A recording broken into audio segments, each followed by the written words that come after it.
How you doing?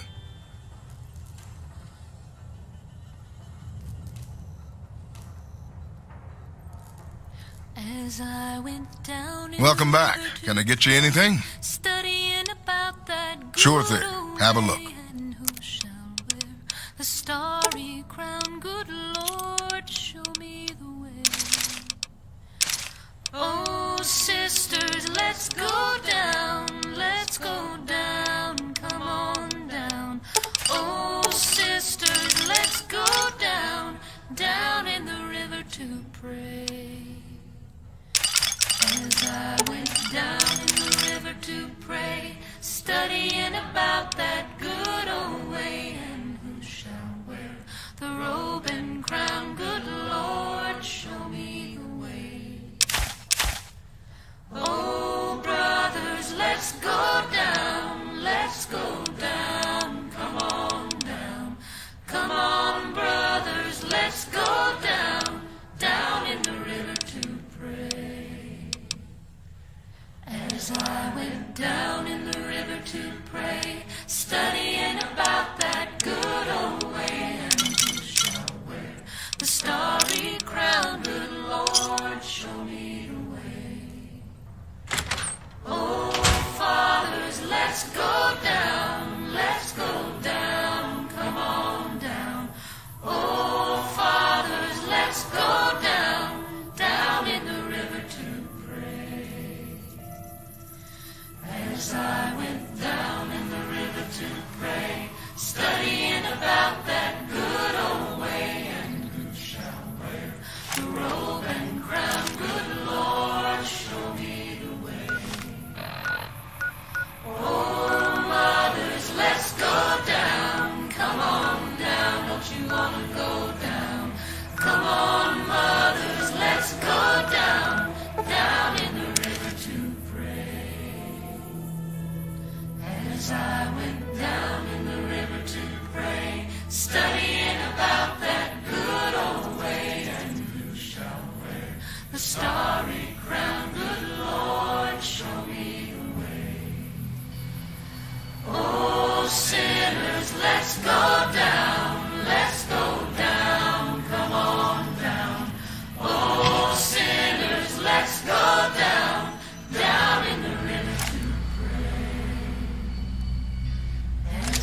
Did you hear about Hanlon?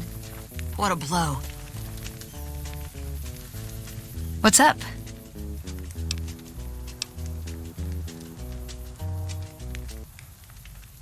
You did? Where? Oh my god, I mean, I thought... I don't even know what I thought might have happened to him. But you don't have a "this is good news" expression on your face.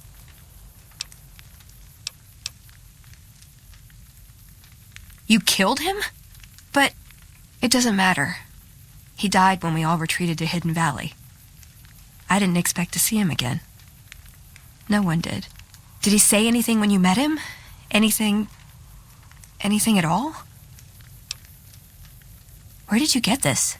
Guess I was right about the bad news, huh? Same look Elder McNamara always gave me when I was up for promotion.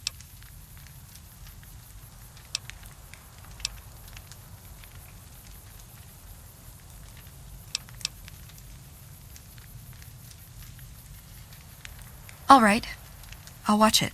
That was hard to watch. The parts I understood didn't matter. Past all the garbage, all it amounted to was goodbye. Sorry, feel a little out of it. Head spinning a bit. Oh, I think he left me a gift.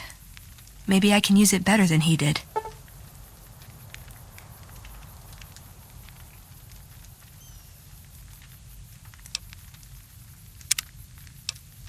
Let's go make trouble.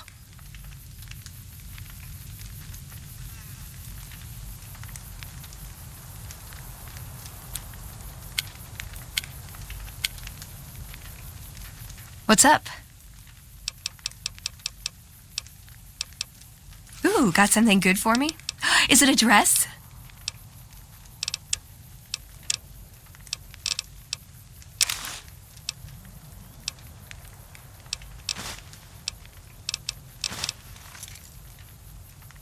See you around.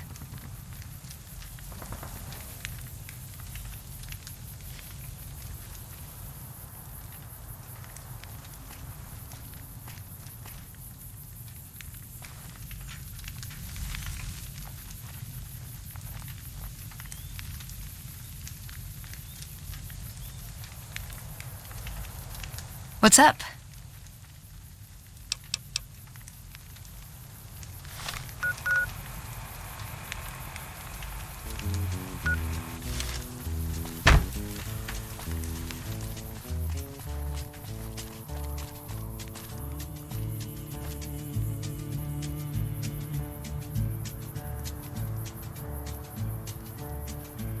I find it very, very easy to be true.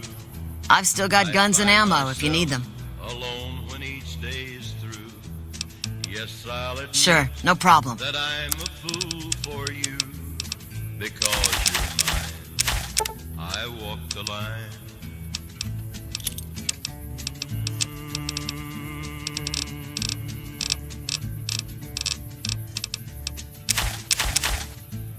As sure as night is dark and day is light, I keep you on my mind both day and night. And happiness I've known proves that it's right. Because you're mine, I walk the line.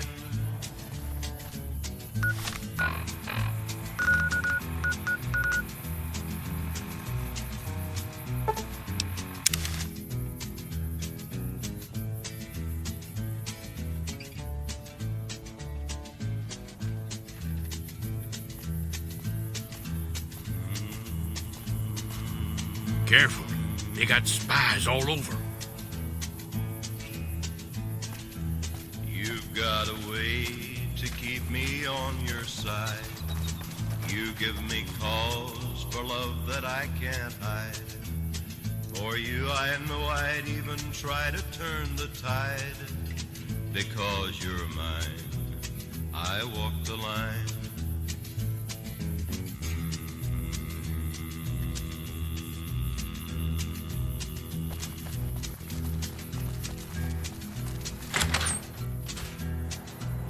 I keep a close watch on this heart of mine. I keep my eyes time. I keep the ends out for the tie that binds. Because you're mine, I walk the line. Because you're mine, I walk the line. Because you're mine, I walk the line.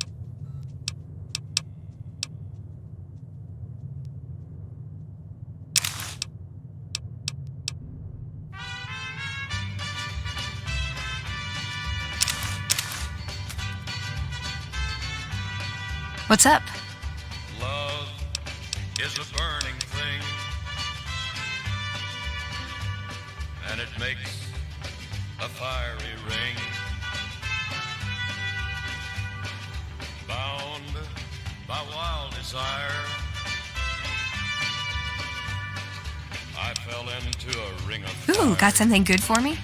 Is it a dress? I fell into a burning ring of fire. I went down, down, down, and the flames went. You're making me higher. carry the heavy And it stuff, aren't you? burns, burns, burns. The ring of fire, the ring of fire. See you around.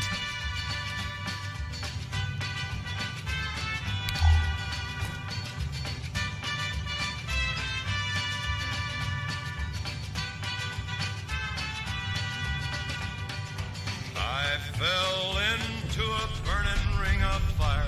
I went down, down, down, and the flames went higher. And it burns, burns, burns. The ring of fire, the ring of fire. The taste of love is sweet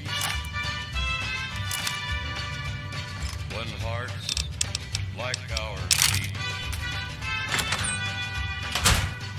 I fell for you like a child. Oh, but the fire went wild. I fell into a burning ring of fire. I went down, down, down, and the flames went higher. The ring of fire, and it burned.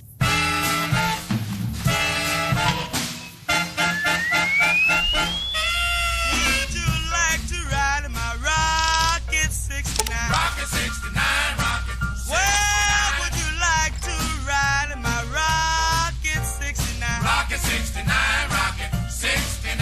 With a sweet man like you. You're making me carry the heavy stuff, aren't you? Rocket 69, Rocket 69. You'll have to hold tight, Papa, while I go into my speed. Rocket 69, Rocket 69. Well, you'll have to hold tight, Papa, while I go into my speed. Rocket 69, Rocket 69. You'll love the new world I'm gonna take you in. Rocket 69, Rocket 69. We'll take off for a star and the moon is not too far. Rocket 69, Rocket 69. Well, we'll take off for a star and the moon is not too far. Rocket 69, Rocket 69. We'll ride and glide and be so satisfied. Rocket 69, Rocket 69. You're back. Stand by, stand by. The rocket is ready to fly.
What's up? So satisfied, the trip will be fine. You're making me carry the heavy stuff, aren't you? Rocket 69, Rocket 69.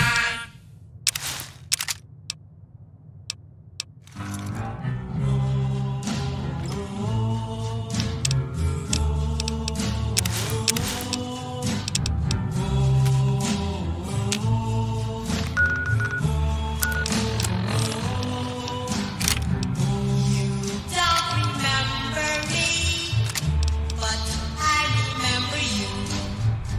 'Twas not so long ago. You broke my heart in two. Tears on my pillow, pain in my heart caused by you.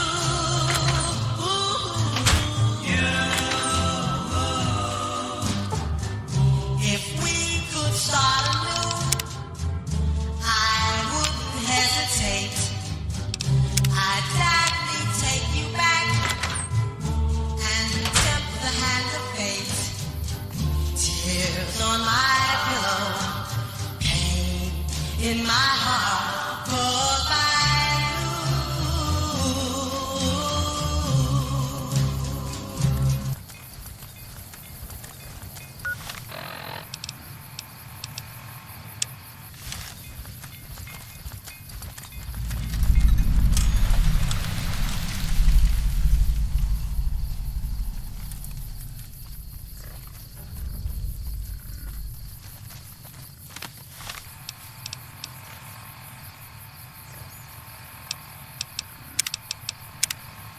Practice. Couriers, if you're used to humping it across the waist, straight toward trouble, we want you.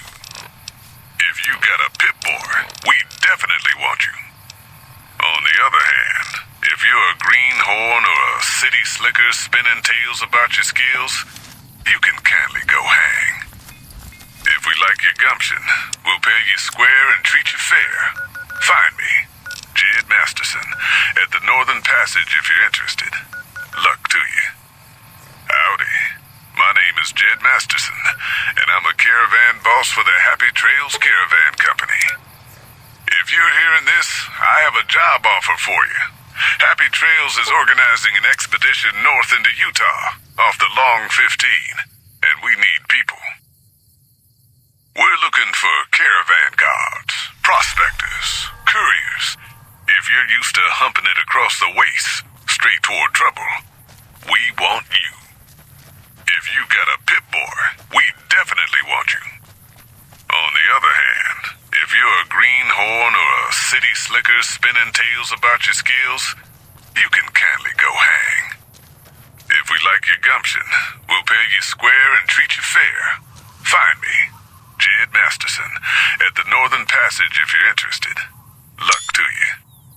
Howdy.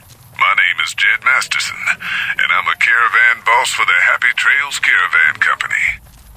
If you're hearing this, I have a job offer for you. Happy Trails is organizing an expedition north into Utah, off the Long 15, and we need people. We're looking for caravan guards, prospectors, couriers. If you're used to humping it across the waist, straight toward trouble, we want you. If you got a pit boy, we definitely want you. On the other hand, if you're a greenhorn or a city slicker spinning tales about your skills, you can kindly go hang.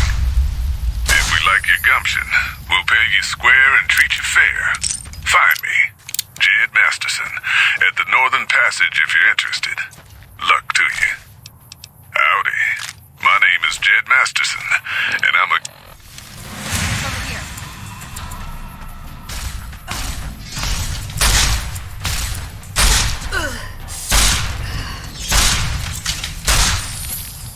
I've had worse.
Anybody?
What's up?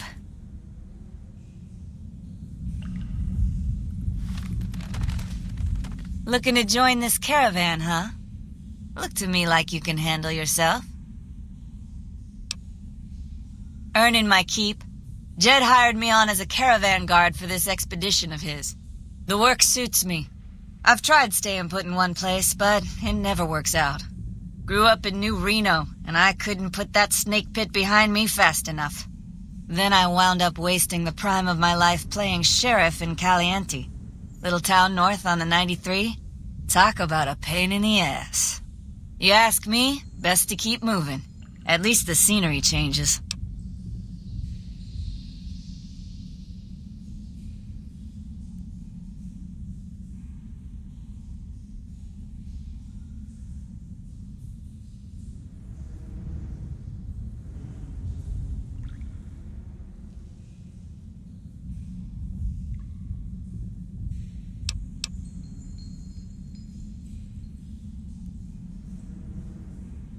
Imagine New Vegas if there was no Mr. House-type fella keeping the peace, then give everybody a gun and a jet addiction. Town's run by a bunch of crime families. No law to speak of. Make trouble and you wind up buried in Golgotha outside town. The scuzz factor's off the charts. Non-stop whoring and drugs. Couldn't walk down the street without getting asked to star in a porn movie. So I got my ass out of there while I still owned it. Guess I figured the answer to every problem was rule of law. Naive, huh? Place lived up to its name, that's for sure. When you got fresh water and a trickle of geothermic power, always be some gang of assholes wants to kill you for it. Spent more years and took more bullets than I care to admit protecting that hellhole from dangers within and without. If it wasn't the 80s or the white legs raiding, it was someone from town drunk off his ass trying to win an argument with a shotgun. Got tired of shooting the folks I was supposed to protect. So, now I do this. What's the difference? Raiders is raiders. Bunch of them swept into town and dragged off 2 working girls. Deputies and me gave pursuit, straight into 80s territory. By the time we caught up with the girls, there wasn't much left of them, so we turned for home. Made it back to Caliente without further losses, but we was watched the whole way. Never seen so few people cover so much land. Goddamn creepy. If the 80s had wanted to kill us, we would have been dead. Guess they figured we weren't worth the trouble. Used to be they raided northeast of Caliente time to time. But then the Desert Rangers fell apart 10 years ago, absorbed into the NCR. Soon enough, the Whitelegs were swarming all over that stretch of I-15. Folks learned not to head north if they wanted to keep their scalps. Eventually, the Whitelegs destroyed the bridges across the Virgin River over in Arizona. End of discussion. Catch you another time, then. I hear the NCR and the Kings have been getting along. That's good news Some for cons got Freeside. cornered in the ruins of Boulder City, but the NCR let them go. That's unusual. You looking for trouble, bud? I got plenty to spare, so watch your ass around me.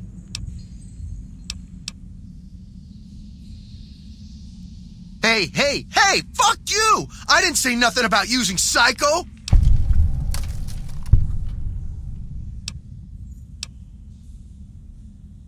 You want to know what I do, bud? Anything I fucking want. I'm one of a kind. I've been places, see? And done things. Lots of them. And when it's time to kill shit up, hell yeah, I'm a fucking storm of death. Something or someone make the mistake of crossing Ricky, I'll fucking dead-eye him, her, or it. In fact, that's my nickname. Dead-Eye Ricky.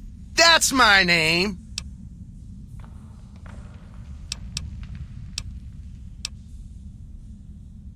God damn it! I didn't say nothing about using Psycho. But, just talking hypno-theoretically here. Got any suggestions?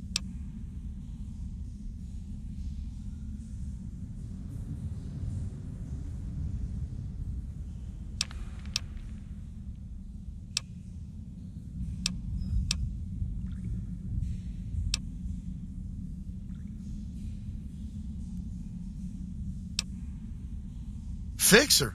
Never said I wanted to kick the habit. Guess I can use it when I run out of the good stuff. How much?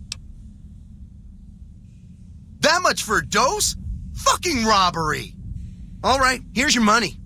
Don't spend it all in one place.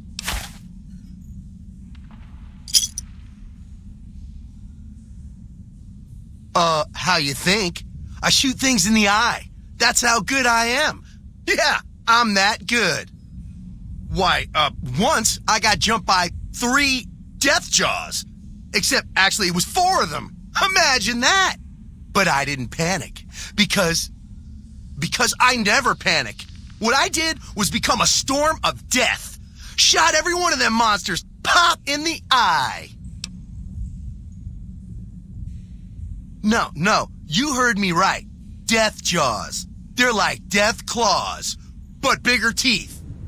Or there was the time one of them Steel Brotherhood assholes made the mistake of messing with me. Last mistake he ever made. What's it sound like I'm saying? If I was saying what you said I was saying, then yeah, I said it.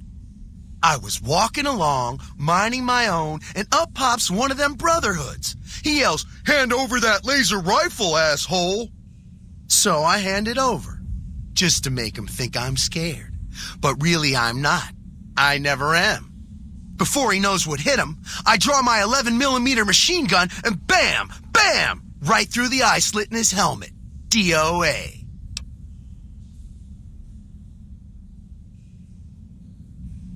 Then I guess this dumb fucker's armor must have been D-series or something. All I know is he died up real dead when I killed him, okay? Well, I grew up near Dayglow out west, so yeah, I grew a third nut that glows in the dark. Nice job, Eagle Eye. Of course I got a pit boy and a vault suit. So what? Where the fuck you think? Vault 2-2. That's where I grew up.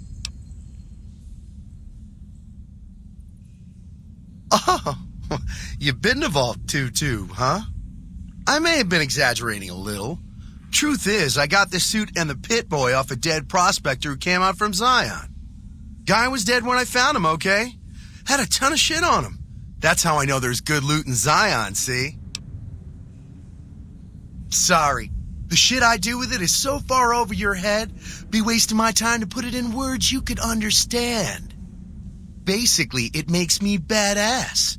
More badass, I mean. It's totally mind-blowing shit. It ain't just some bracelet. Know what I mean? Jed says it's got maps, shit like that.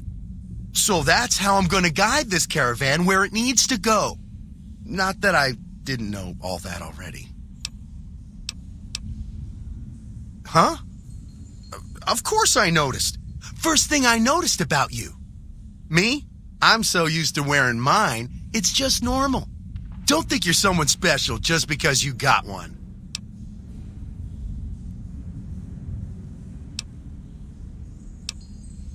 Bullshit! Ain't nothing wrong with my pit boy. I mean, Pip Boy.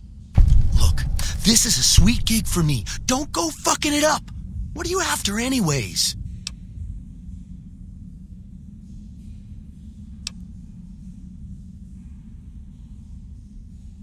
I travel light on purpose, okay? But fine, I'll tell Jet I'm carrying less so you can carry more. What an asshole.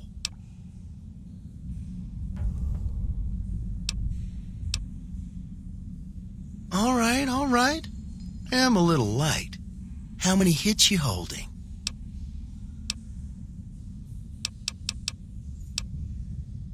"10 hits will last me a good while. Worth every cap. Now, fuck off." Yeah, whatever. Yeah, what's it this time? Yeah, whatever.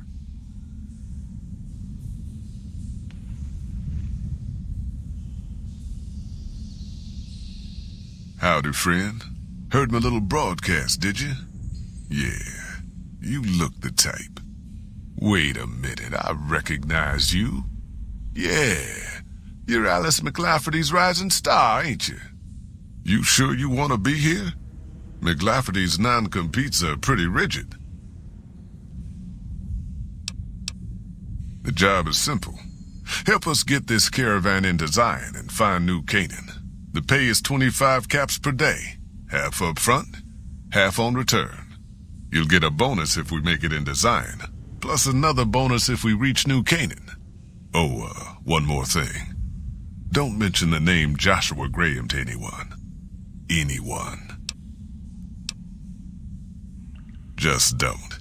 It makes the New Canaanites powerful uncomfortable, and it scares the britches off the tribals. Don't talk about the burn man either while you're at it. Trust me on this one. It's for your own good. We're a smaller company out of Sacktown, up in the northern part of the NCR. We run some business through New Reno. They're on the Little Loop. Had a nice run to Salt Lake City too, but then we lost contact with New Canaan, and that went all to hell.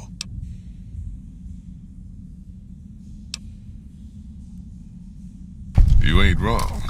Losing the Salt Lake City run really stung us. If we can't re-establish contact with this run, we'll be in real trouble. Without New Canaan's mission in Zion, the only ways to Salt Lake City are down the old I-80 or up through Ogden. The highway's too risky. NCR's rangers are so busy here in the Mojave, they don't have the manpower to keep the raiders off. Ogden's just too far. We'd lose more in travel expenses than we'd ever earn. Don't know much about the place, but I can tell you about the people. The New Canaanites were some kind of religious group from before the war.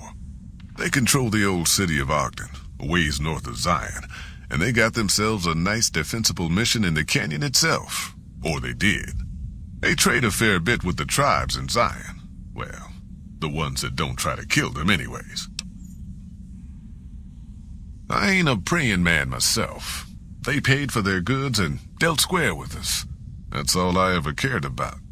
But don't think that just because they're religious, that they're pacifists. They take care of their own, and they're damn fine marksmen too. Nope. Hence this caravan. If we don't make contact with the New Canaanites, Happy Trails might as well just shrivel up and die. Shoot. Well, Well, I ain't never been inside myself. Did some trading with the new Canaanites from their mission there, but that was all on the outskirts. All the old ways in and out were destroyed after the war, but we got ourselves the location of a pass the new Canaanites use. That's our way in. That's why I wanted someone with a Pip-Boy on the caravan. The map will be helpful for checking the topography, keeping us on the trail. Well, it ain't good, I'll tell you that. It's not like the Mojave or the NCR. Hell, even Arizona under Caesar is safer. You got raiders all over the damn place. Tribes of degenerates that'll eat you as soon as look at you. Regional warlords, the works. Not too many decent places to stop and trade. New Canaan's one of the only ones left I know about. That's right.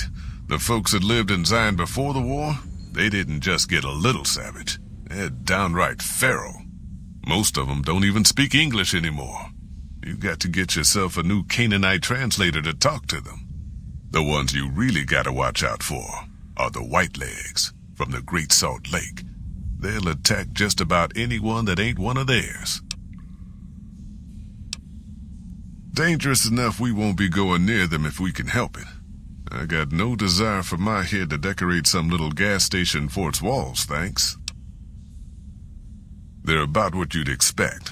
Crazy, jacked up on chems, violent as hell, and not too bright. The worst of the 80s, but we won't be passing through their turf on this run. Shoot. Yeah, reckon you will. Are you here to jaw at me a while longer, or are we ready to get this show on the road?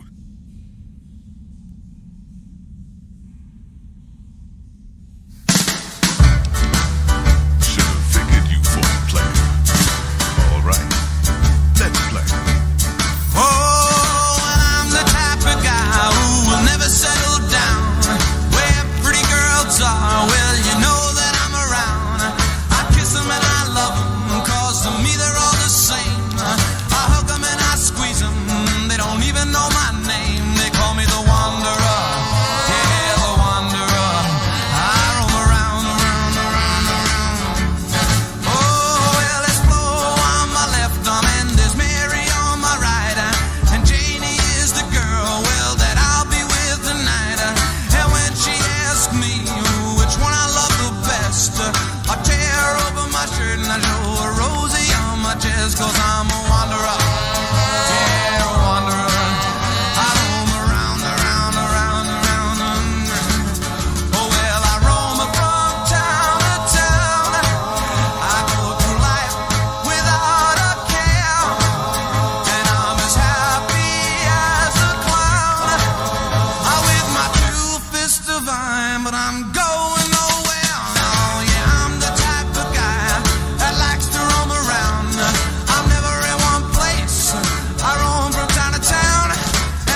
Are you here to join?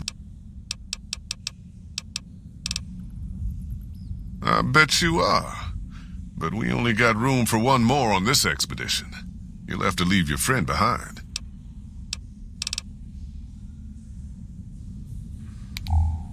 What's up?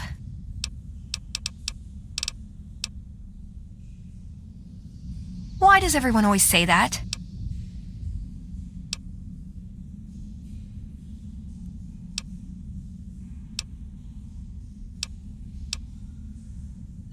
Okay, then I guess I'll be back at the 188. Maybe digging in some dirt for scrap metal or something.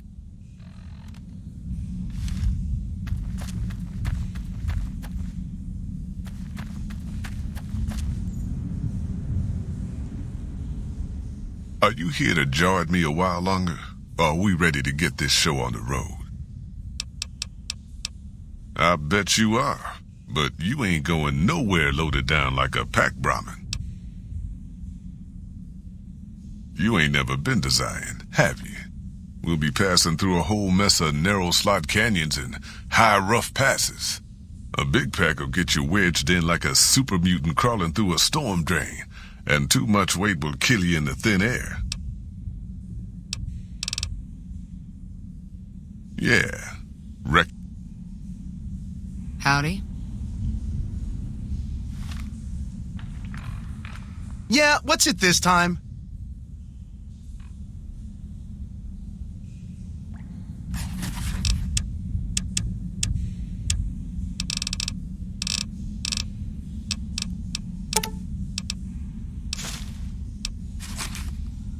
Are you here to jar? I bet you are.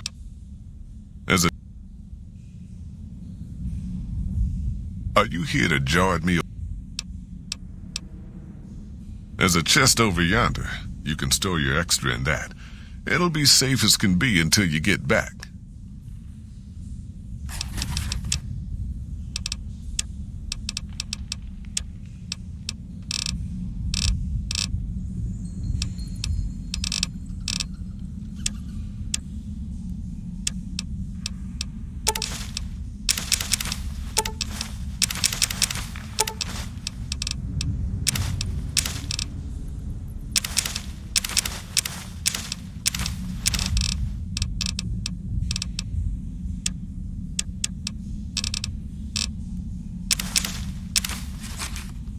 Are you here to jar? I bet you are.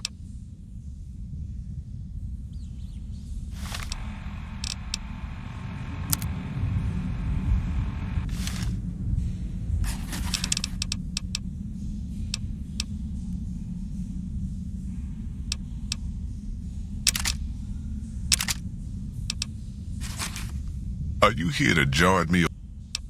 I bet you are. But you ain't going nowhere loaded down like a pack Brahmin.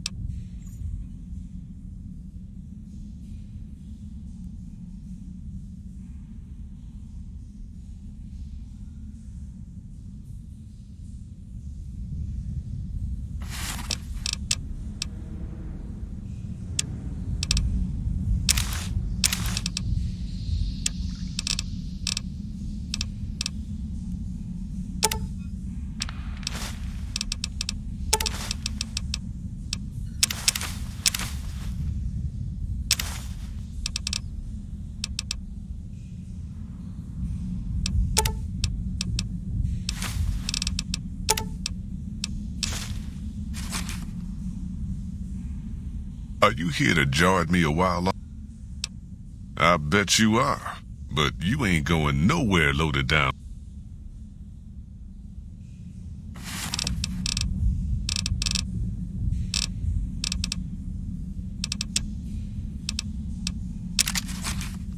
Are you here to jar at me?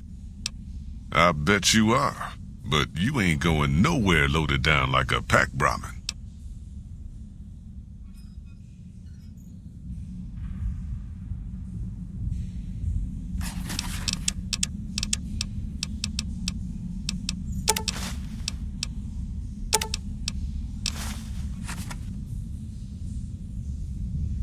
Are you here to jar at me? I bet you are. But you ain't going nowhere.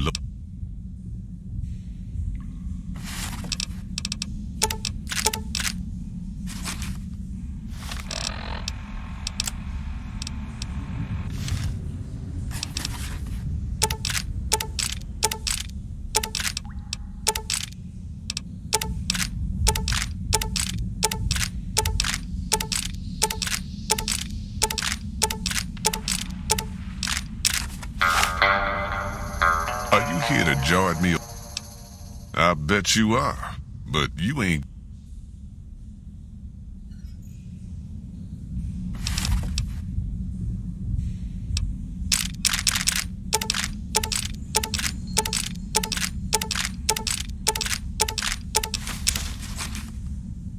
Are you here to jar?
Are you here to jar at me? I bet you are, but you ain't going nowhere loaded down like a pack bro.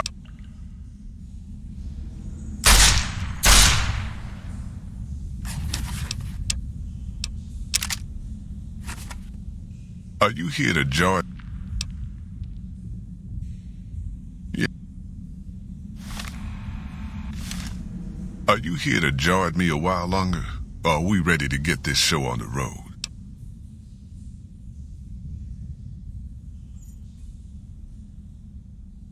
Are you now? You know we ain't coming back this way for a good long while now, right?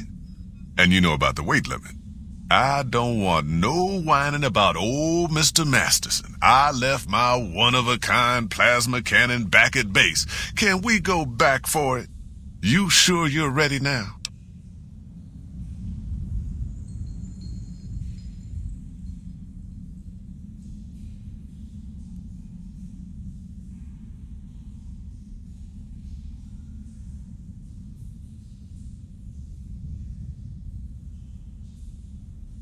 Well, all right then.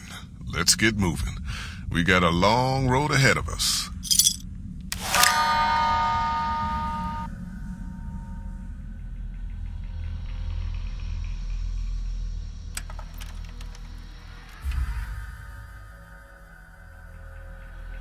The paths we're following are slow going, so you might as well keep your ears open and listen to what old Jed has to say. A few decades back, folks in the NCR started to hear about a community in northern Utah called New Canaan. Didn't know much about them, except that they were religious folks, sent out missionaries to talk to the tribes. We've seen our share of cults, but the New Canaanites, they were honest traders, good fighters too. Raiders wouldn't tangle with them. But then, the Legion appeared in Arizona. I reckon you know all about them. Turns out Caesar's first war chief, the Malpace Legate, was a New Canaanite, Joshua Graham. Legend goes that Graham was the meanest, toughest son of a bitch in the whole damn Legion. The New Canaanites wouldn't talk about him. They were ashamed. Guess I can't blame them. Well, at Hoover Dam, the Malpace Legate finally met his match. Hanlon and Oliver kicked his New Canaanite butt right back over the river. Caesar had to make an example for the others, to show them that even at the highest level, failure wouldn't be tolerated. He had Graham covered in pitch, lit on fire, and thrown into the Grand Canyon. People say he didn't even scream on the way down. Not long after, some of the slaves and tribals started to talk, said Graham wasn't dead. Shouldn't have been any surprise. All this talk bothered Caesar, so he forbade anyone from speaking his name. Wanted to erase Joshua Graham from history. He got his wish.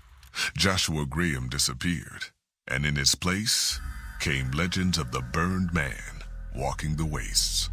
Probably just a tribal ghost story. But New Canaan's been silent for a long time. Maybe it's a coincidence. Maybe the Malpace legate is dead. Or maybe Joshua Graham did crawl out of that canyon and finally found his way back home.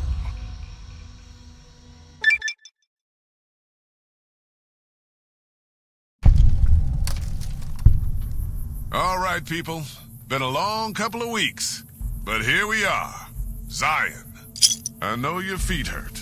I know you're tired, but I need everyone's mind on the trail ahead. Ain't the trail ahead worries me, Jed. Those descents we made through that slot canyon back up there. Ain't no way we're getting back out the way we come. And then what? God damn it, Stella heard you the first time. And the 15th, too. The new Canaanites will know a way, and if they don't, we've got the maps on our friend's Pip-Boy over there. Enough lollygagging. Get moving. And keep an eye out for tribals. Sorry to bother you with reality, old Jed. Who cares if we can't get back out the way we come? That's not a problem.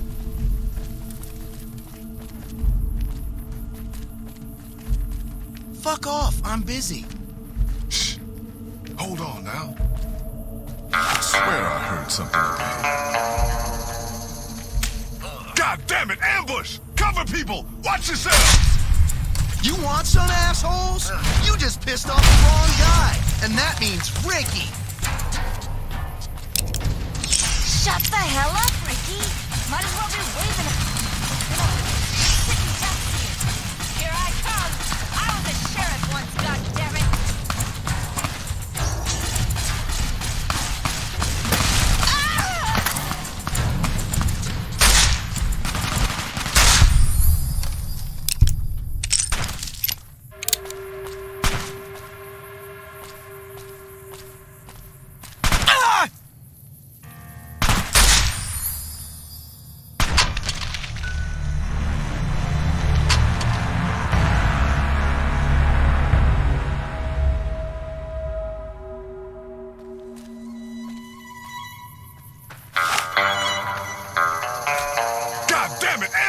Cover people! Watch yourselves!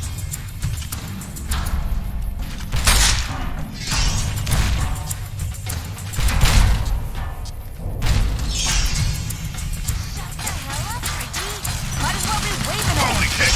Stay low, people! Stay low!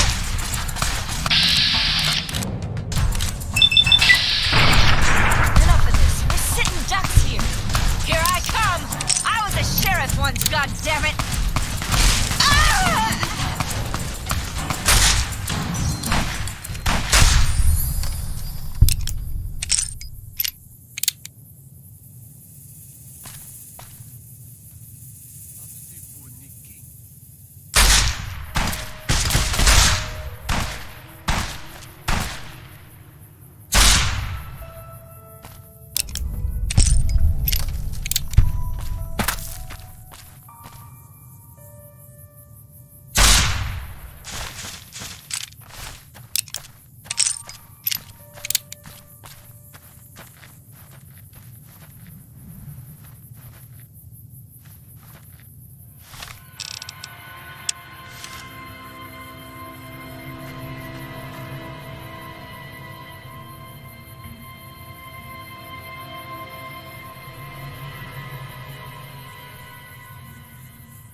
Hoy, Whitelegs don't leave survivors often. You're some kind of lucky, let me tell you. You came from outside, didn't you? From the civilized lands. Wow. Joshua will want to hear about this.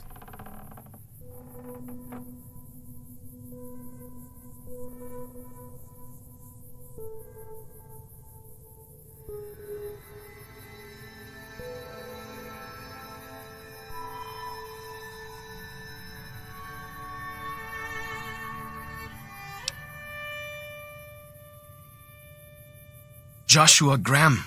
He leads our tribe. Thanks to him, the dead horses are strong and safe from our enemies. He'll want to talk to anyone coming up from Southways.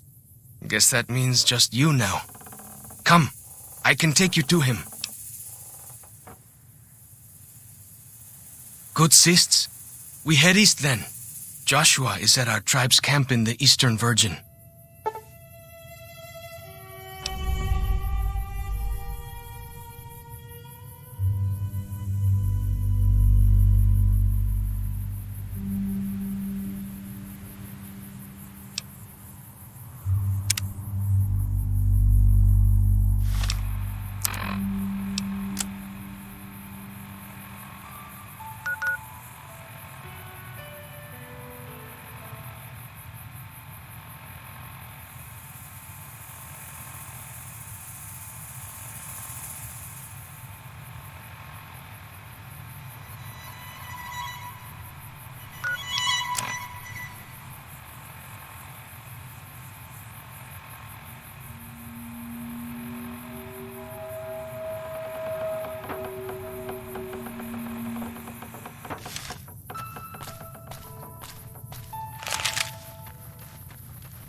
What can I tell you?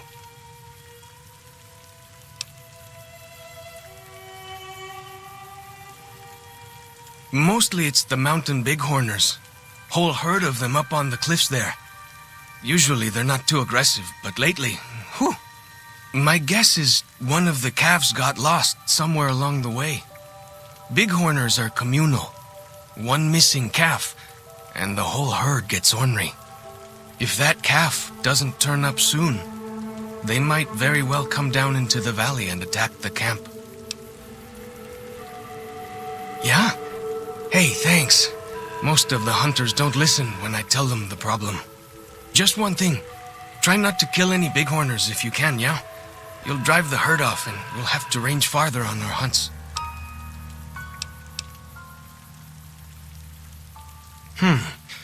You might try luring the baby out with some banana yucca. These bighorners go crazy for the stuff. That's great. I'll help any way I can. What can I tell you? Mostly it's the mountain bighorners. Whole herd of them up on the cliffs there. Usually they're not too aggressive, but lately, whew. My guess is one of the calves got lost somewhere along the way. Bighorners are communal. If that calf doesn't turn up soon, you might try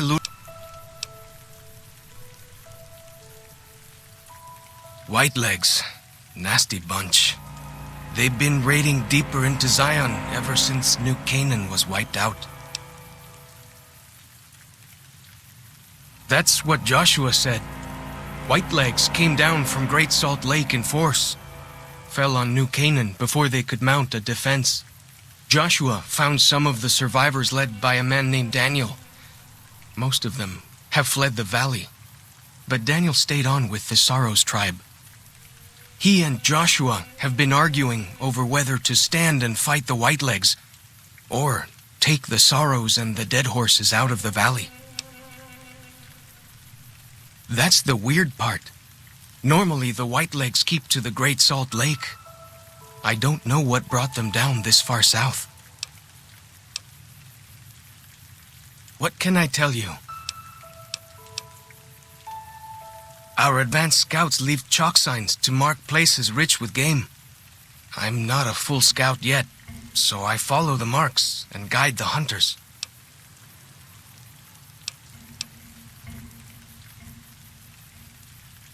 Dead horses mark ourselves to commemorate our hunts. When a hunter takes a great beast, or when a youth goes on his first hunt, he gets a tattoo.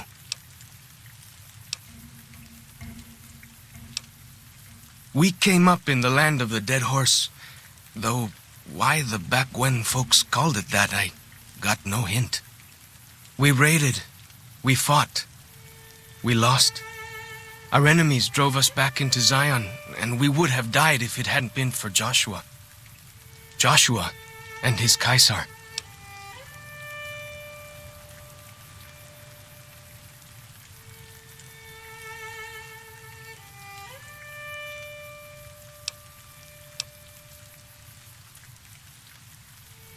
When Joshua first came to us, he was servant to a man he called Kaisar. He led his master's armies, and we were ready to follow him into war. Then he lost his master's army to a tribe called NCR, the Sunset People. When he returned, he was as you saw him, burned, broken, but changed. He led us away from Kaisar, led us to our own destiny in Zion.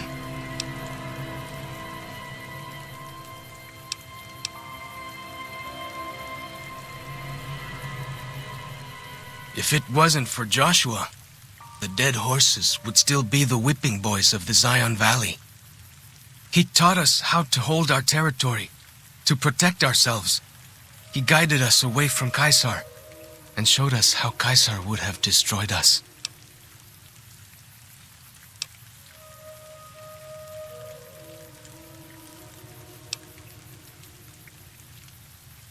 Little bit. I met some of their missionaries a few times, but I've never been to their city. Joshua could tell you more. Or Daniel, I imagine. We decorate our clubs with them to honor Joshua Graham. They were the weapons of his old tribe, so now they are ours. Can't say they seem that dangerous to me, but Joshua says they won the West.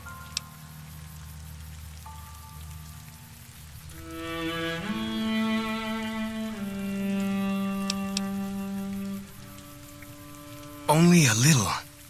I was very young. He was different. Prouder, yes, but harder, crueler, more driven. Really, I was terrified of him. We all were. When he came back, I almost didn't believe he was the same man. He was humbler. He wanted to protect, not destroy. Well, because they're our enemies. What else would we do? They take our land, they kill our scouts, they poach our hunting grounds. Ask away. He's been the chief of our tribe since he came back to the valley. He went off to the civilized world years ago to fight a war. That didn't go well.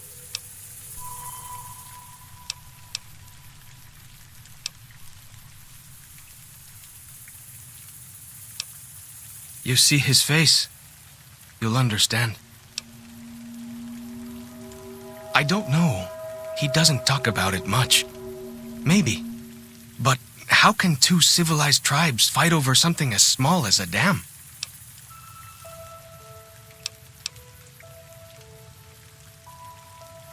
Ha! Really? That's... my gods. Must be some mighty civilized folks who built that.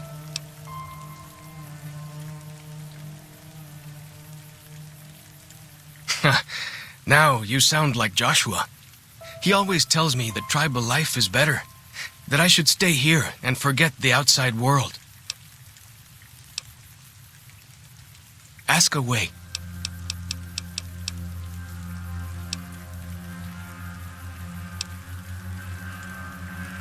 Well then, let's get to trading.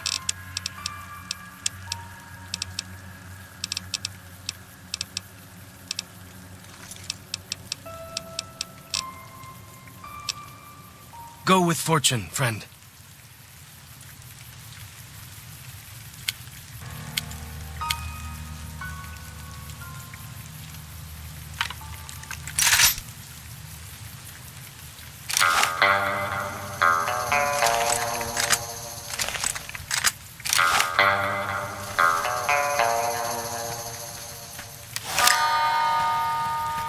Hold up. See that log over there? Take a closer look. There might be some good stuff tucked in there.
We followed this path for a while. Nice view of the river. Eh.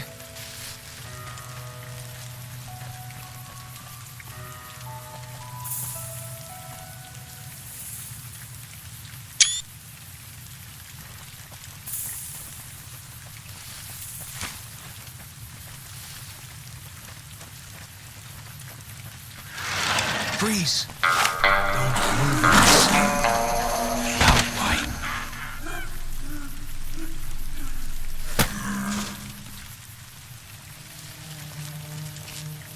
Whew. That was some kind of lucky. Guess that one was all full of gecko, eh? Don't get used to it, though. JSawyer plenty mean as a rule.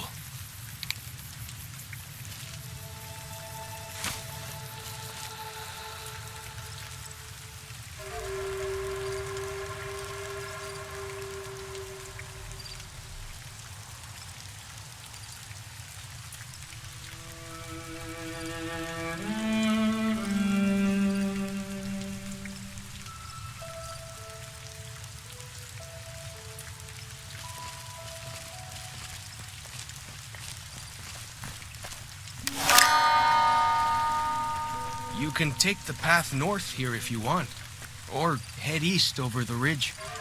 There's a nice view from the top of that cliff, like the shadow of a ghost.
I hear some odd things about the civilized lands outside Zion. Is there really a giant thunder lizard people live inside?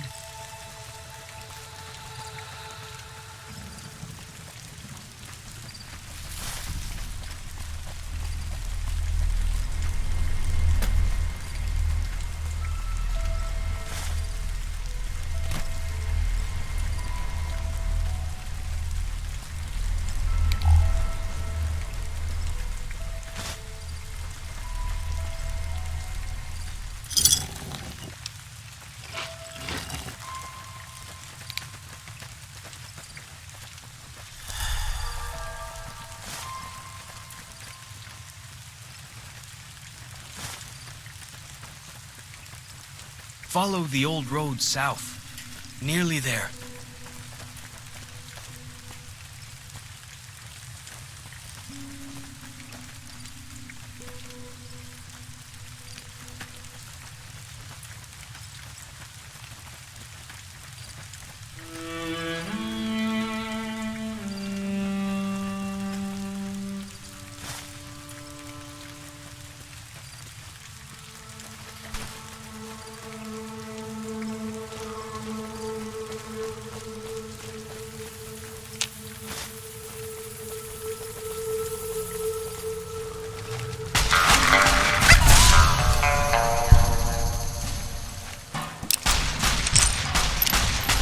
Dead sentries, shamans.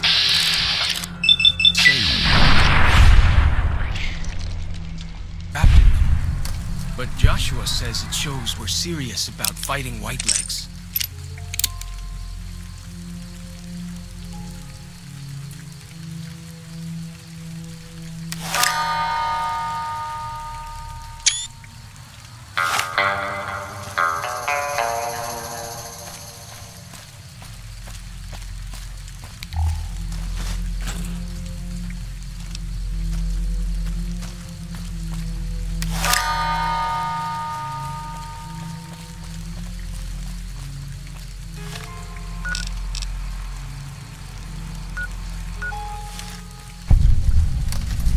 See those handprints? Dead horses and sorrows mark them on taboo places. Places from back when. Good thing for you, I don't buy into that stuff.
So I finally get to explore all those taboo places without the other scouts yelling at me?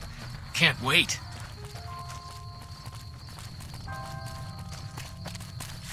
I'm happy to travel with you, but you're not headed toward the dead horses anymore.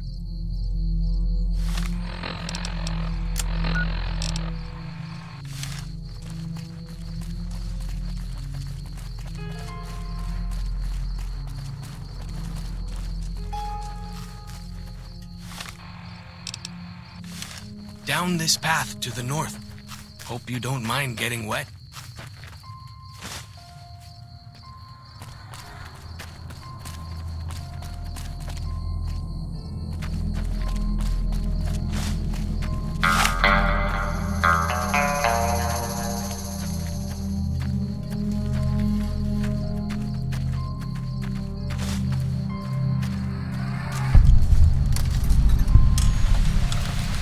These paintings show the dead horse's victories against other tribes. Lots more of them since Joshua came to us.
Nearly there now. Watch out for traps in the water. Got to keep the white legs out somehow, eh?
Here we are. Joshua's just ahead there, in the Angel Cave.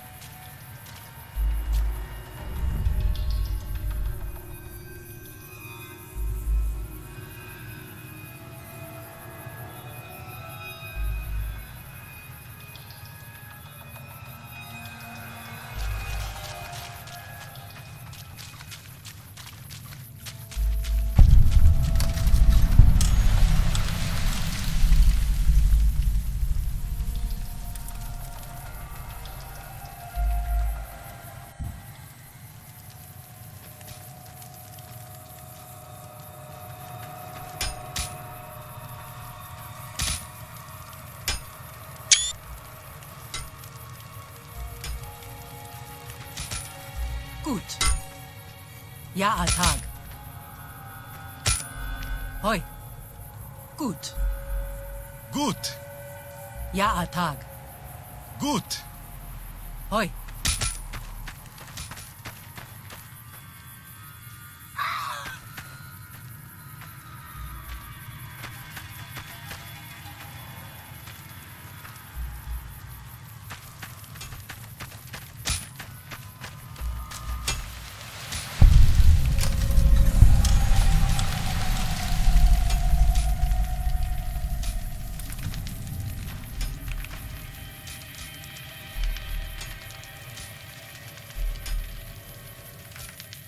What can I tell you?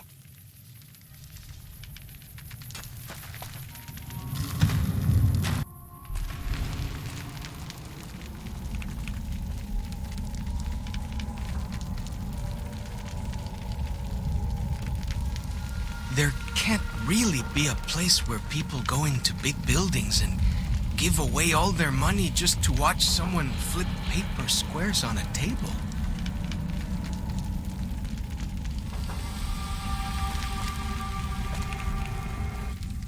Hoi, Auslander Zuka Joshua Graham.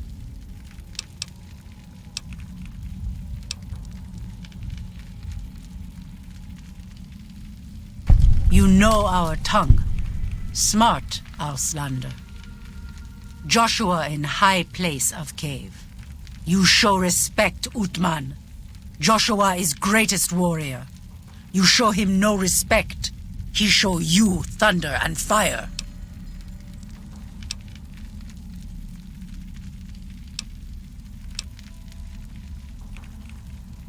Ha ha. Funny, Auslander. Maybe soon dead, Auslander.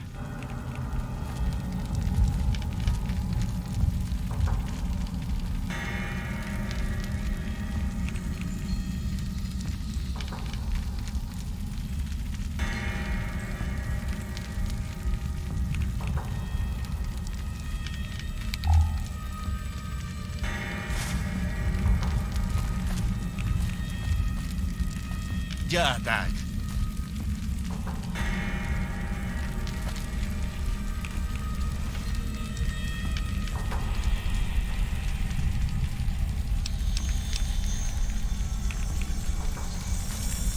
Ya Atag. Ya Atag. Hoi!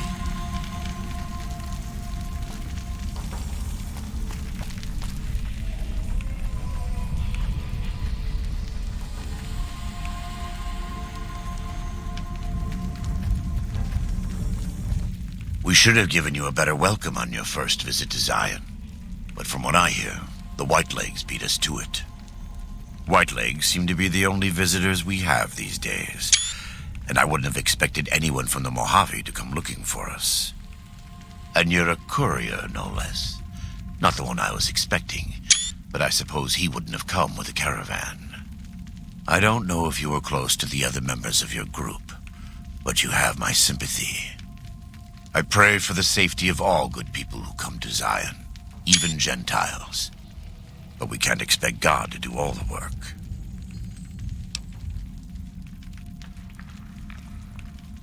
The dead horses are capable scouts.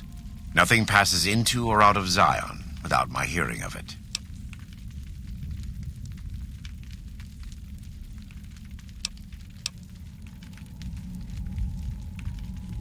Happy trails.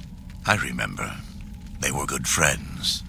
I have bad news for your employers. New Canaan was destroyed, its citizens scattered. All because of the Whitelegs. And Caesar, of course. The Whitelegs want to join the Legion. Caesar's rite of passage is the destruction of the New Canaanites, almost assuredly because of me. The good news is that we can help you find your way back. Daniel, one of the other New Canaanites, has made many maps of the region. The bad news is that we can't help you right now, not with everything that's going on.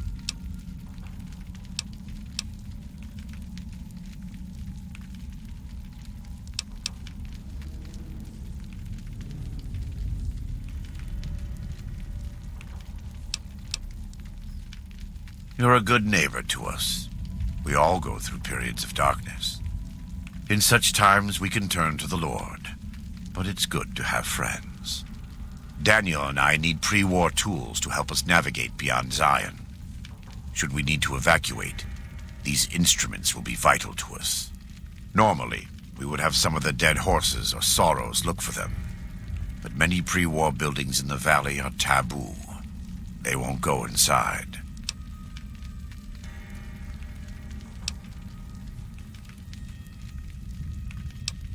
The Sorrows believe in a spirit that lives in the caves. Say the spirit punished them once for trespassing. They put special marks around the cave entrances to keep people out. It doesn't work on the Whitelegs, of course, but the dead horses are spooked. Thank you. Fallow's Chalk can help you find your way around the valley. He's inexperienced, but he knows enough of our language to ignore the taboos about pre-war buildings.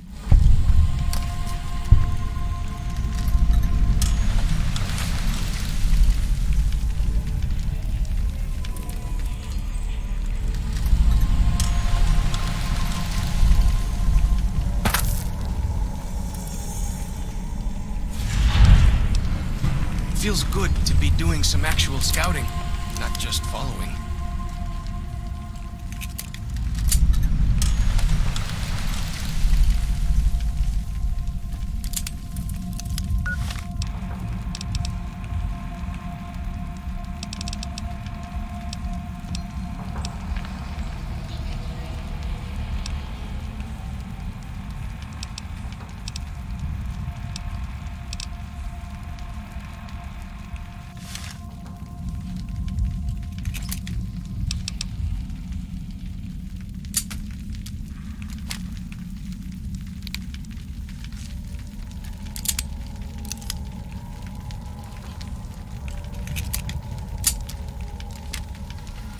Welcome back. What can I do for you? Caesar would never admit this openly, but he knows that I'm alive. I've killed enough of his frumentari and assassins that have come looking. I've heard one of them travels the Mojave as a courier. Most of Caesar's agents meet a fitting end in NCR territory, but maybe this one survived.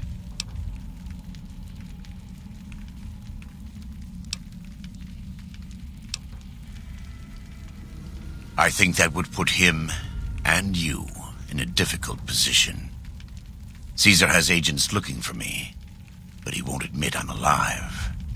And even if you killed me, he can't acknowledge that. To do so would be to admit I had never died, that Caesar made a mistake. No, he lives by his lies and shall die by his lies.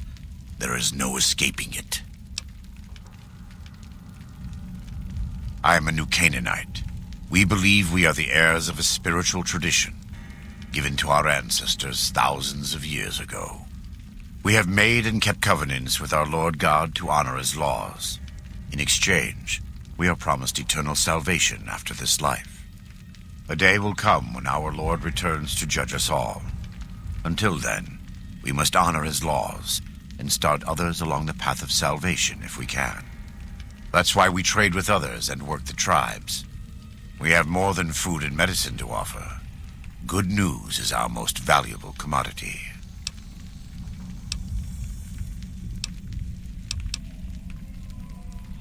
In a world filled with misery and uncertainty, it is a great comfort to know that, in the end, there is light in the darkness.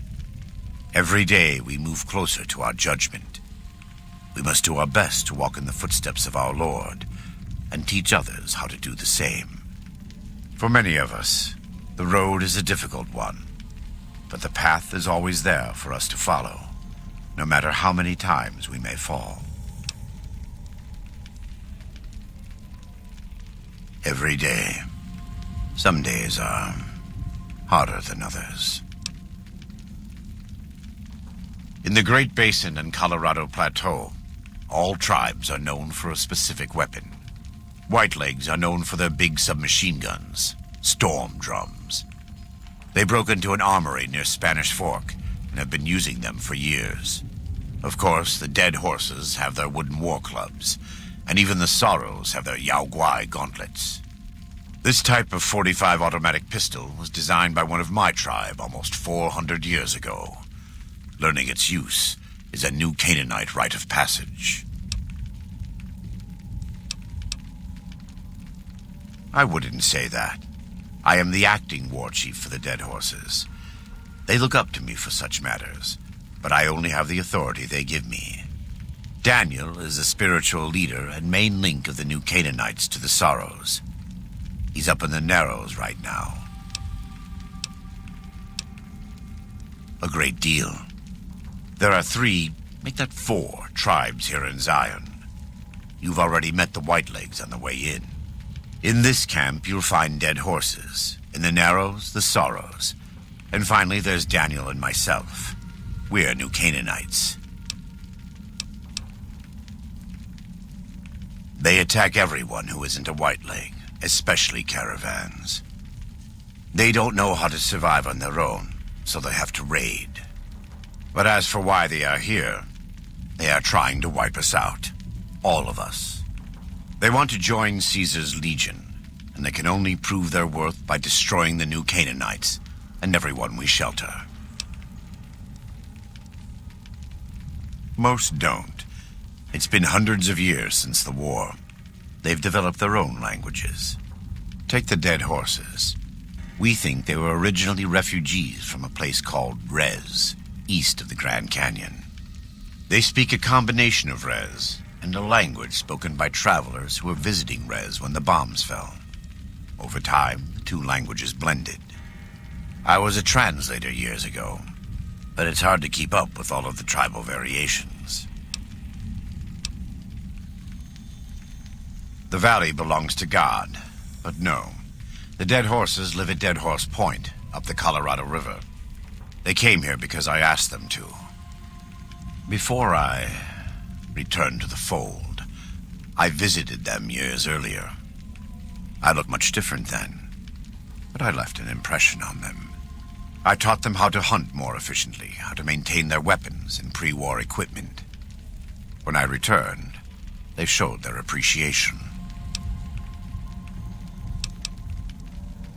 The Sorrows have many skilled hunters among them, but no warriors. They have not had to deal with war or raiders for decades. Even though they can hunt a full-grown Yaoguai, they don't know how to deal with the Whitelegs. That's why we're here. We wear more clothing than them and understand more about technology. But we're still a tribe, a linked family of families. The Boneyard, Phoenix, New Vegas, they're just places, metal and stone. New Canaan dies, but the tribe lives on. When the walls come tumbling down, when you lose everything you have, you always have family. And your family always has tribe. Of course. We do. Though the Whitelegs destroyed New Canaan, they didn't destroy all of our supply caches. All forms of currency are recognized here. Caps, NCR dollars, even Legion coin. Take a look.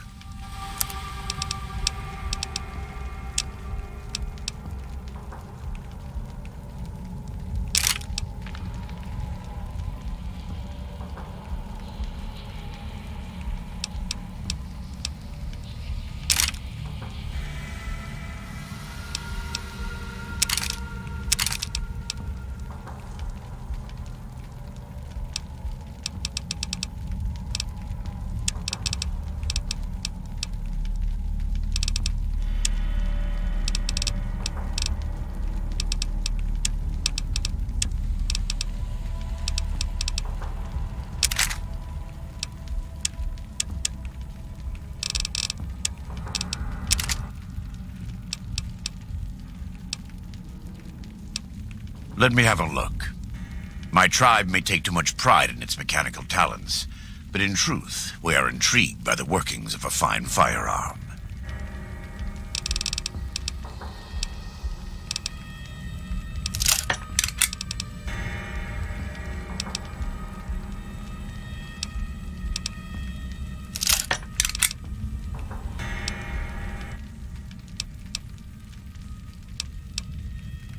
Right now, I'd like you to focus on helping Daniel. Maybe there will be time later. God be with you.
Ja, tak.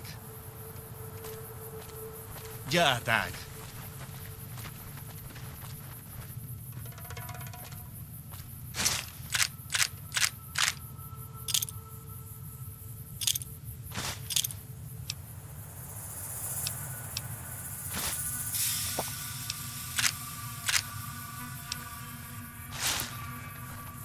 The spitter plants and the green monster men aren't native to Zion.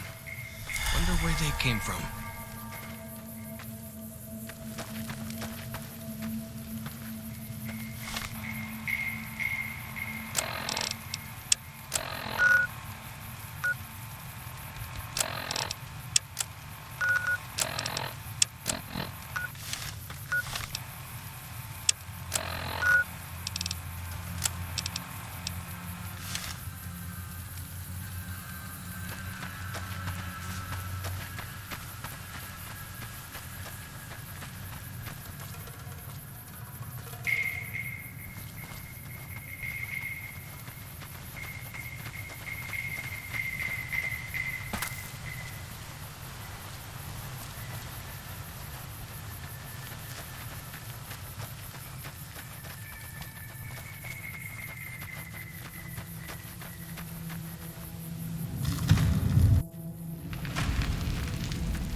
Gut.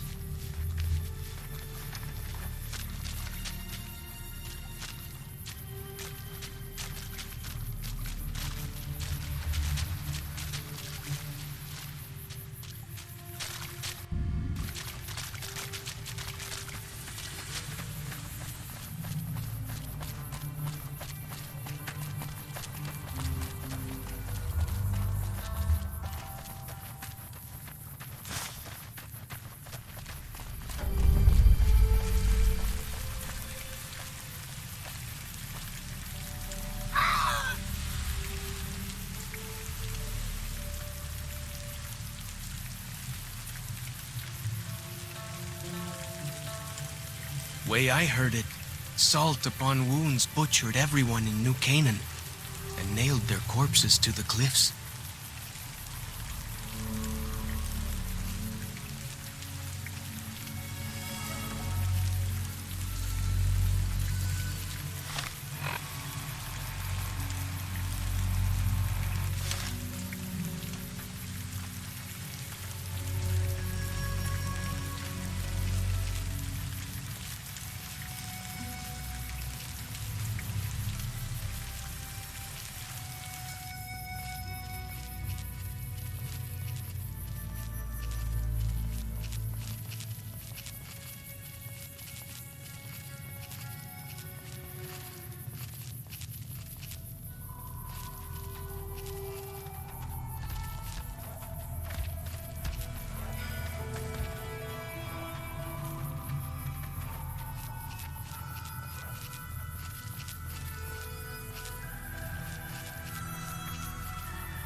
Why do you carry all those bottle caps anyway? They jangle like crazy.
Bet they don't have anything as nasty as Yao Guai out where you come from, huh?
What can I tell you?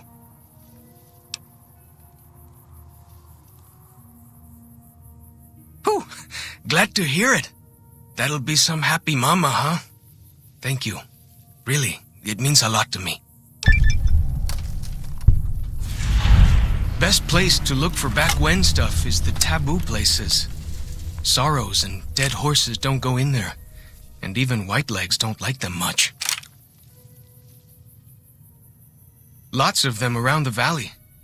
Places built by the folk from back when. You'll know them when you see them. Scouts mark them with handprints. The handprints are a warning to keep out. Angry ghosts live inside. Not that I believe in angry ghosts. They're just spooky old places. Right? Lots of back when places to choose from.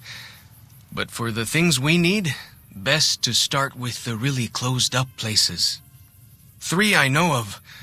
A building down by the river called a fishing lodge, the old ranger station in the northwest, and the general store right by it. Closer to home might be something you can salvage from the place where the little ones fell, just west of the Eastern Virgin. In the river, there's a twisted pile of metal and glass, all full of bones. Joshua says they were scouts, but they looked awful small to me. Lots of that old stuff, how do you say it, electronics. Maybe you could use some of it. Ask away. Go with fortune, friend.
Hoy!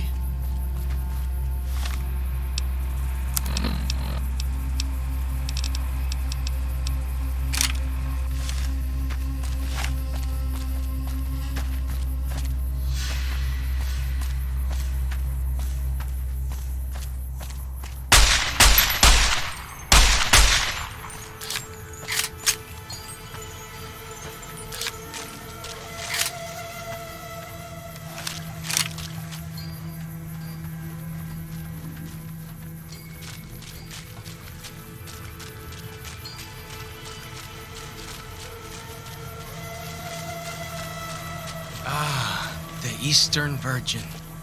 What's the phrase? House, sweet house.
See this?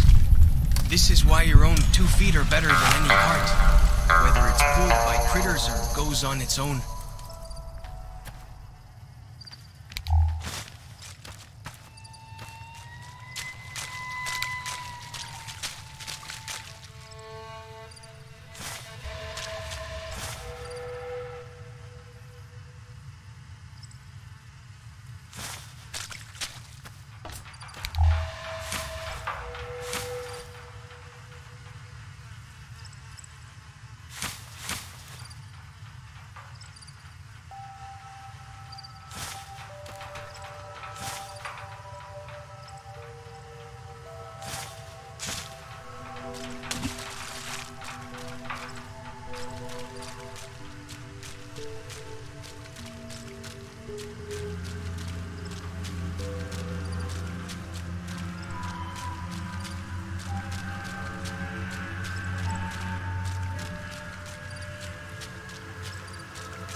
thing always knows where north is, huh? Even if it can't see the stars?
Chance, did they?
Hoi. Hoi. Gut. Gut. Ja, Tag.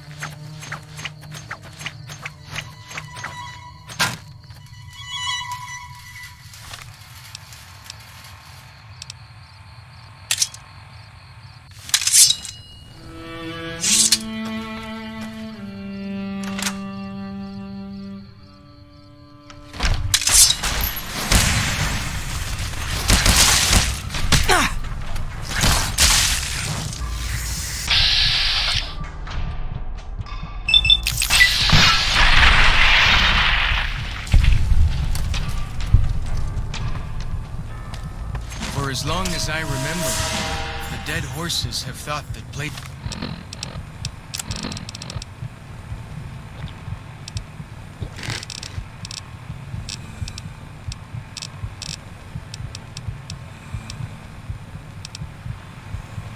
of the old world were taboo.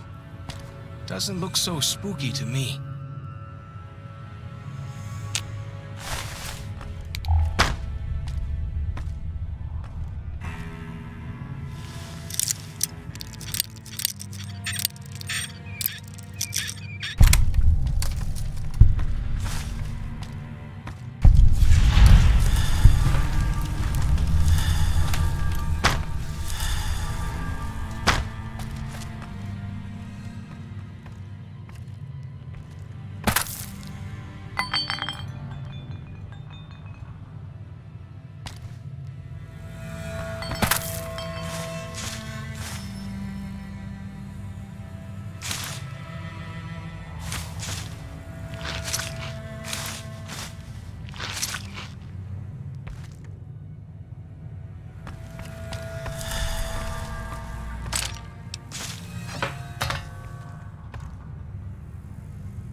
Those, what did you call them?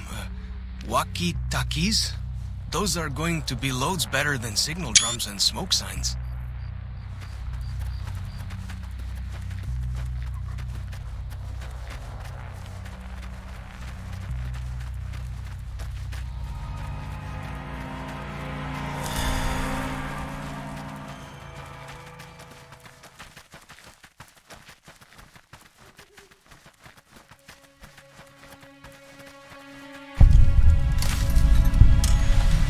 Must have been nice. When Zion was friendly enough, folks could make camp wherever they pleased and not worry about whitelegs and deadly critters.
Ja, tak.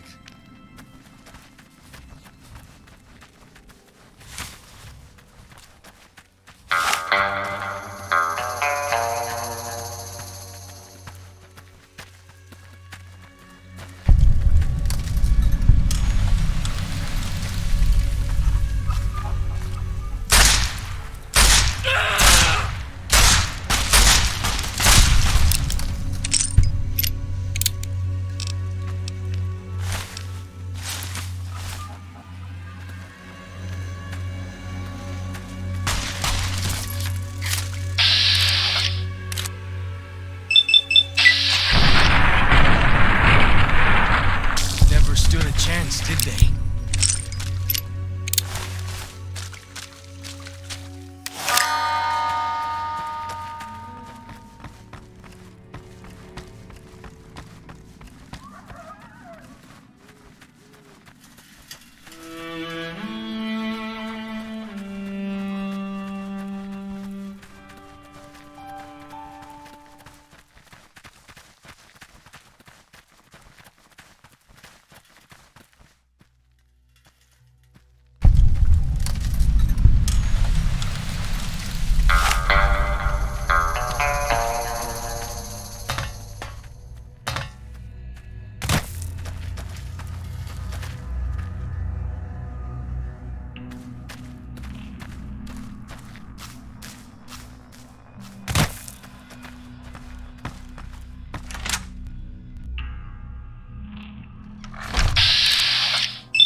What can I tell you?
That back when medicine smells funny.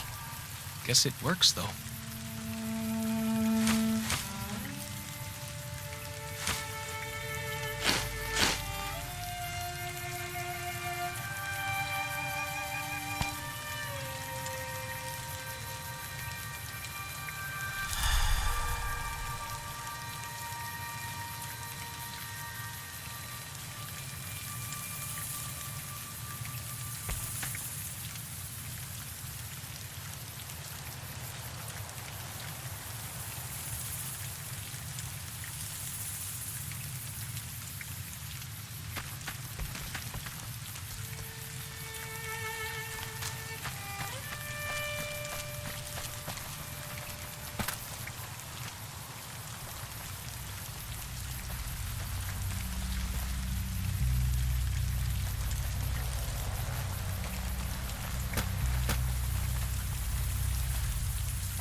Well, that's that then.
She's a nejoita.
You are the one Joshua Graham sent to us.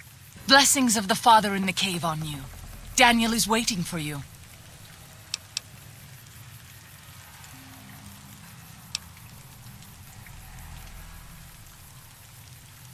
A Sorrow's Yaoguai fist is a sacred symbol. It shows that we belong to the tribe and have willingly undertaken a dangerous quest to aid the tribe. Each Sorrow makes his own, and only after hunting and slaying a Yaoguai that threatened our people. Our shaman, Whitebird, oversees the rites. Perhaps if you spoke to him, he would allow you to undertake such a quest. Waking Cloud is my name. I am midwife to the Sorrows. It sounds ill-omened, no? Midwife to Sorrows.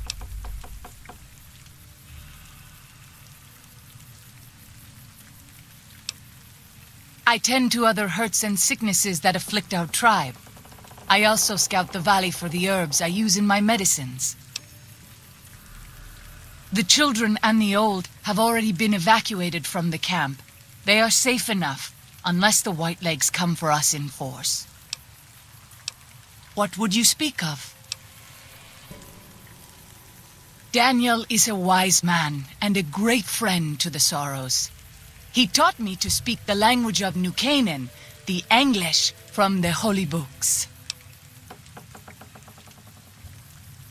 Yes, the language of the New Canaanites is the holy tongue, for it is the language their sacred books are written in.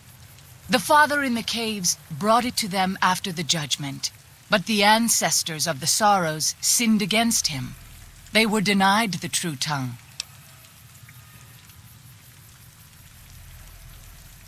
6 years. He attended the birth of my third child. It was a hard birth.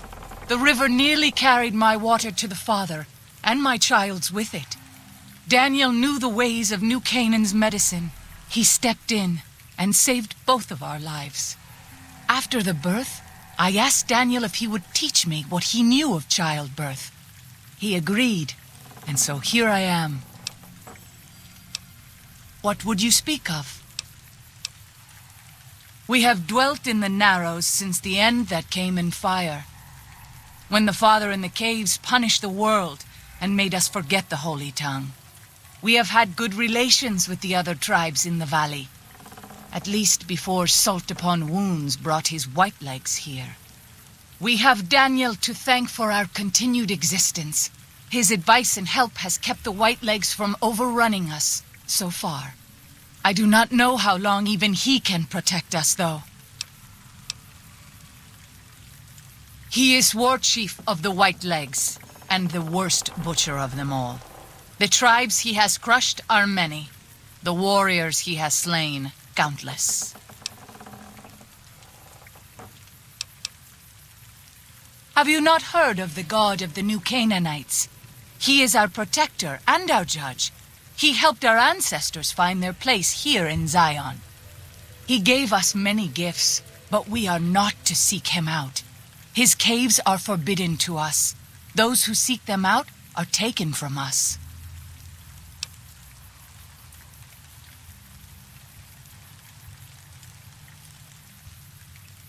Perhaps you do not fully understand the New Canaanites. I have seen the Father's images. His holy bride and holy son were given unto the world to save it. They dwelt in the caverns of the mountains, caverns which can still be seen today. The people sinned against him and were punished with the end that came in fire and the loss of the holy tongue. Only the New Canaanites were spared. I'm sure Daniel could tell you more. His knowledge of the Father is greater than my own.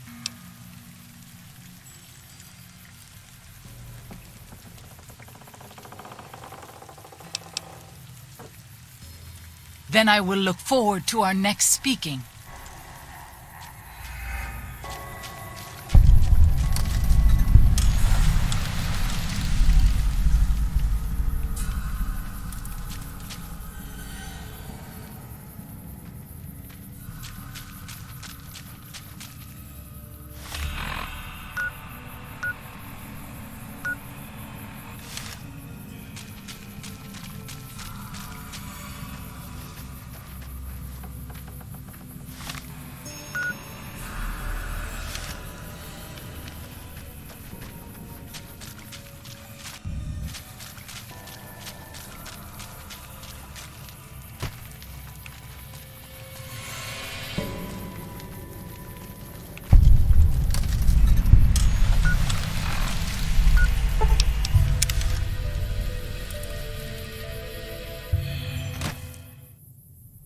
What can I tell you? Go with fortune, friend.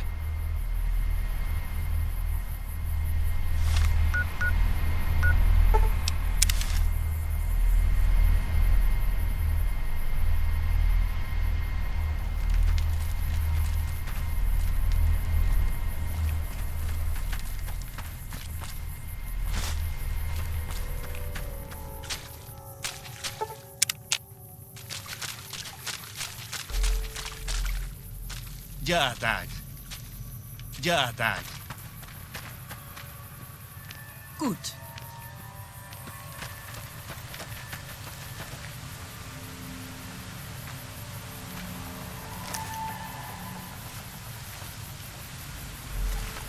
Oladu Nane.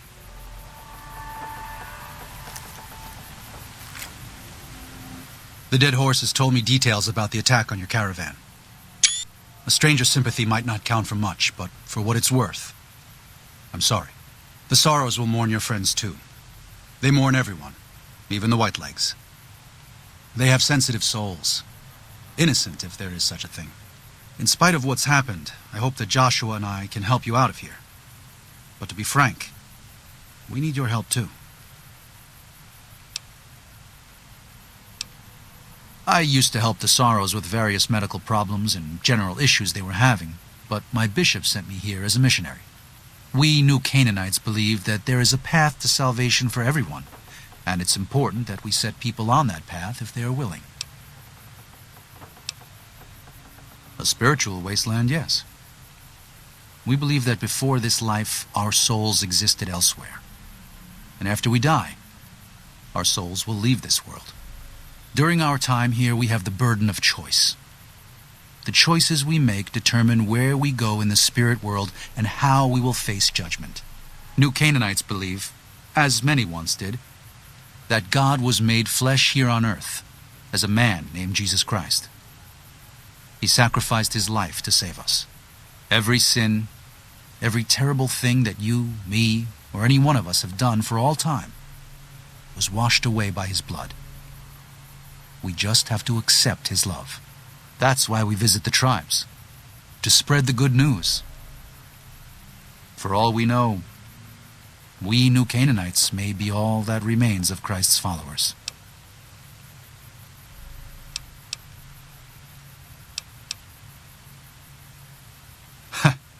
That's actually a better response than I usually get from Wastelanders. No offense. Tell you what, there's a lot going on right now, but why don't you take this? Read it. Maybe you'll hate it, maybe you'll be bored. But if you have questions, assuming we get through all this, let me know. It used to be my job to answer those questions. Maybe it will be again.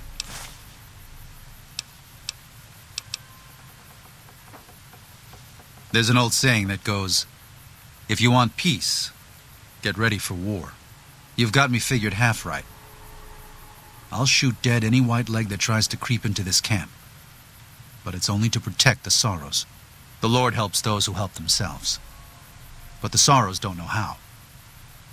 Joshua and I do. Since I got them into this mess, I need to get them out.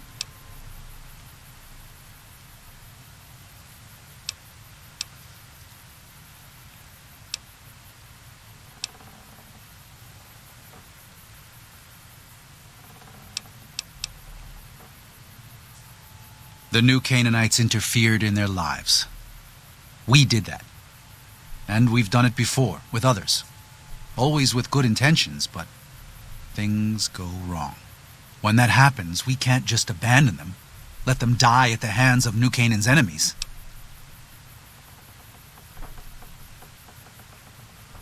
Joshua doesn't just want to fight the Whitelegs, he wants to annihilate them. The stakes are too high for their tribe. Hurting them won't dissuade them. If they can't join Caesar's legion, they'll die out in a generation. They've never learned how to survive. Food preservation, tanning, even basic hunting and cooking seem beyond them. They only survive by scavenging and raiding. But that can't last. They'll only stop if Joshua and the dead horses can kill their war chief and their entire war band. That's exactly what he intends to do. They're hateful savages who live only to plunder and destroy. Their leader is a devil called Salt Upon Wounds. War is all he knows. Everything he has, everything that tribe has, was taken by force, raiding, and scavenging. It's said there's no man deadlier at close range, that power fist of his has smashed 100 skulls. Maybe that's true, but so what? It's a low form of leadership. A tribe that knows only war has no future. And so he'll lead them to Caesar.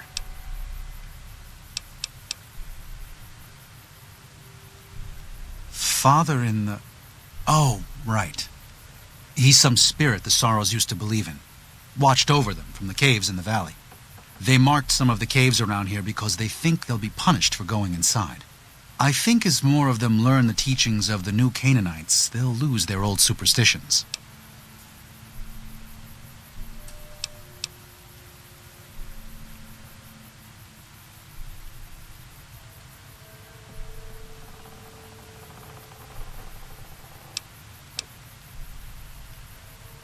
Oh?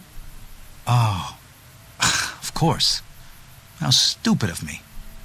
They probably also think Mary is the mother and Jesus is the child. No wonder they picked up on things so easily.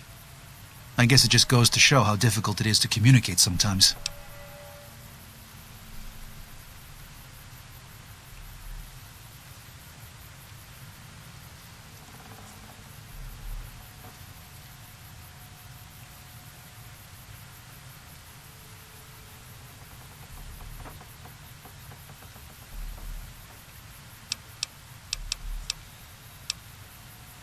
I should be able to address most common problems.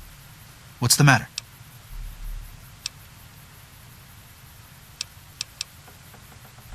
Yeah, you don't look too bad. Shouldn't take much to get you fixed up. Thanks. Hold still. You'll be better in no time.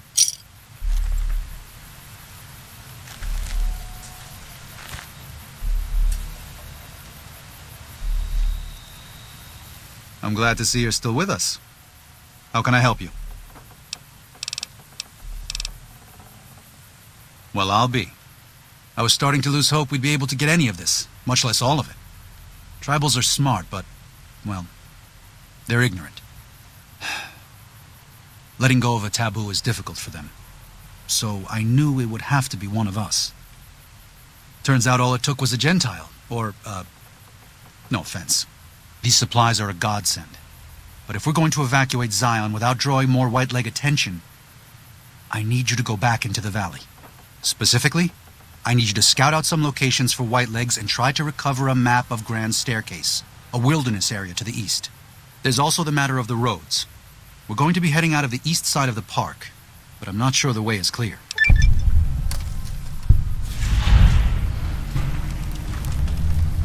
I appreciate the enthusiasm. There aren't a lot of people in the wasteland with kindness to spare for anyone who isn't kin. Since you've been poking around the valley, you might see more activity from the Whitelegs. One of the Sorrow's hunters, Waking Cloud, has volunteered to help guide you through the valley. She has a special talent for staying out of sight. After this, it's just a matter of getting everyone out of here safe and sound. And hopefully you can head back to the Mojave without any more trouble.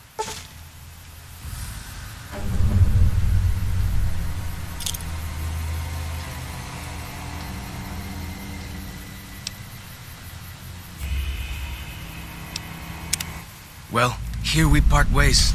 I'm needed back at the Dead Horses camp. Maybe I'll see you there sometime.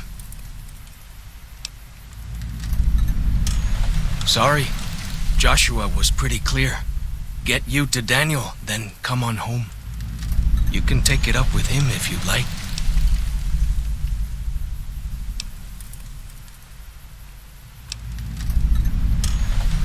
I will. Good gunnin', Akis.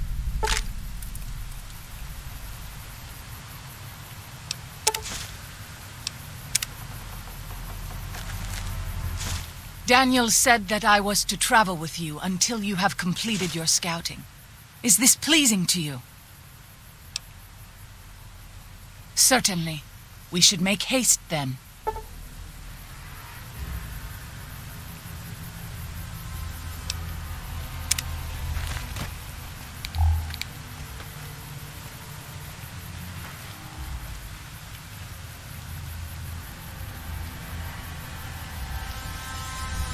I'm glad to see you're still with us. How can I help you? Grand Staircase is farther east, deeper into the Colorado Plateau. The Whitelegs were able to reach us here, but it's only because Zion is close to the Long 15. They can't pursue us east of here. It's too wild. Throughout our history, we have called many places Zion. This valley is full of God's beauty, but it's just a place. Zion is more than this. We cannot use any and all means available just to protect stone and water and a piece of sky. We have to hold on to our faith. Far more enduring. If we sacrifice grace for a piece of land, we may live in this valley, but we will no longer dwell in Zion. It's better for us to leave now. If you could part with it, healing powder would be welcome. We have enough Stimpaks for now, but we can't rely on that small supply. Brock and Xander plants can be found throughout the valley, and you might even find some on Whitelegs you come across.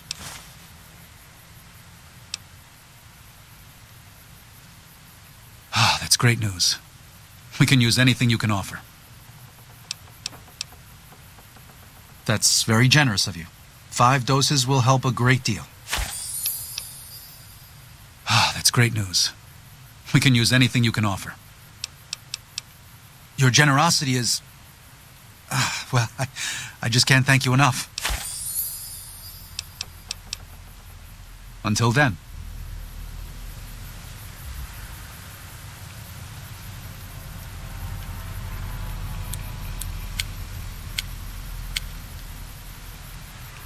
Katubiu. I do. A fine husband and 3 children. I miss them each day, but I take comfort in knowing they are safe. When we learned that Salt Upon Wounds had defiled Zion with his presence, Daniel ordered the children, the old, and the sick evacuated from the camp. My husband volunteered to lead the hunters that went with them for protection. I try not to worry about them, but we have had no news for so long, and Daniel seems sad when I ask him about it. Sad and a little frightened. Perhaps he will. I sometimes feel he thinks he must protect me. If he has news, I would know of it. Battle is not my strongest skill, but I am eager to learn from you. How close do you prefer me to follow? What else is there to talk about? If something of mine will help you, take it. I hope you would do the same for me. Then I will look forward to our next speaking. I'm glad to see you're still with us. How can I help you? What do you want to know exactly? I'm sure she could tell you much better than I. Oh, well, that's true. Waking Cloud is a talented midwife. She certainly brought more children into the world than I have. But there are some problems she's never dealt with. One of them came up when she was having her third child, and I really didn't do much. I'm surprised she mentioned it.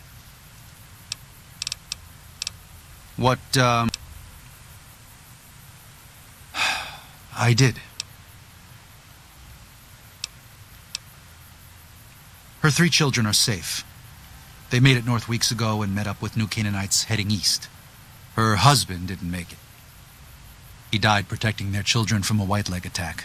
Do not tell Waking Cloud. She is one of the only Sorrows who can communicate easily with us, and her tribe needs her to be strong right now.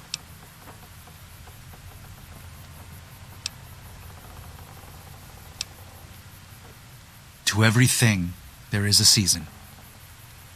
Who are you or I to put this heavy burden on her now?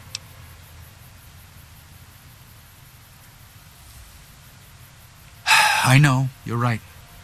I shouldn't have hidden it from her in the first place. We can't fail here again. Zion can't become the next New Canaan. The Sorrows don't deserve that. They don't deserve any of this. Sometimes I look at them and wonder if they would have been better off if those old trails had stayed forgotten. If we had never found any of them. Tell Waking Cloud if you think that's best. I won't stop you. Until then. Katubiu.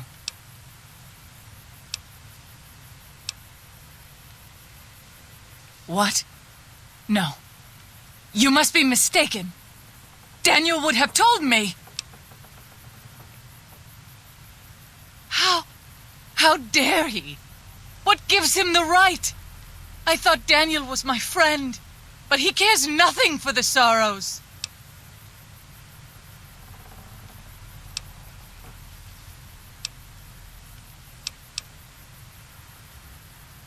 Perhaps. I will have to have a very long talk with Daniel when all of this is over. Thank you for telling me this truth.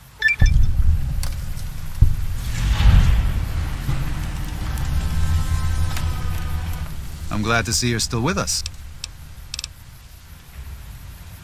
Katubiu.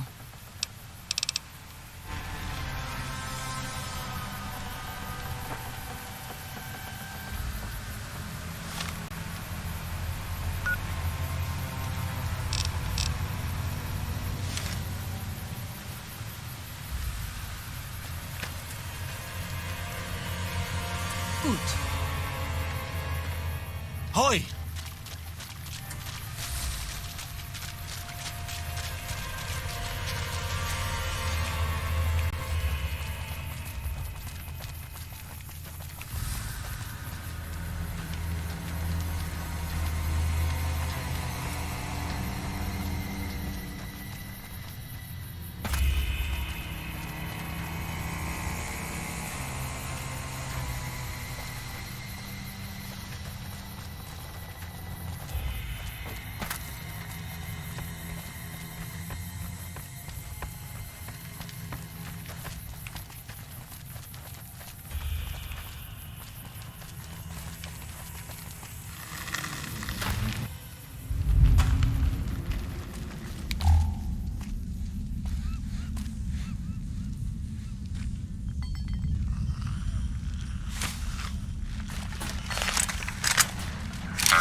White-leg attacks grow more frequent, we pass like moonlight on still water.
I know you are eager to leave Zion, but perhaps you might find peace if you stayed. Think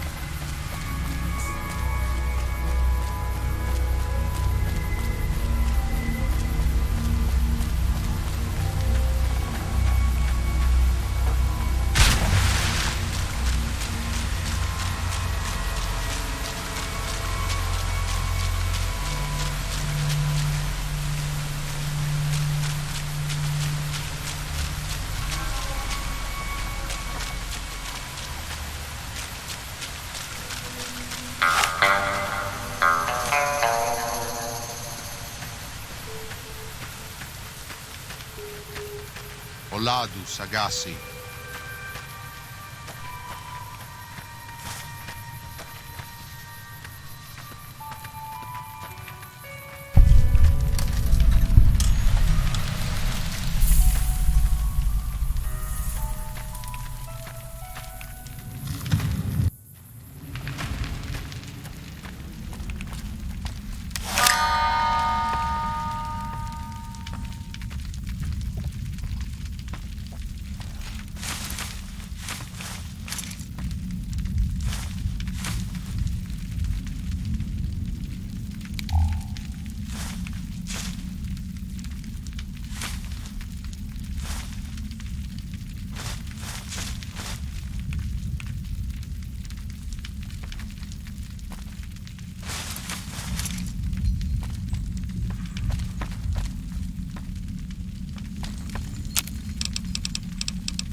Hola, outsider.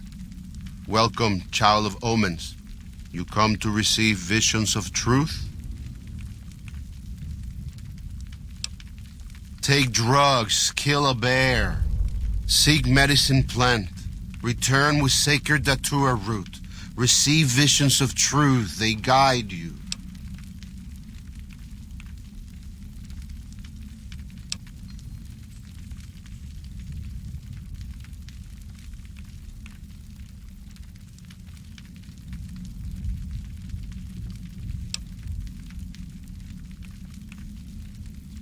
Go. Return, maybe yes. Return, maybe no. But go. You have root of sacred datura?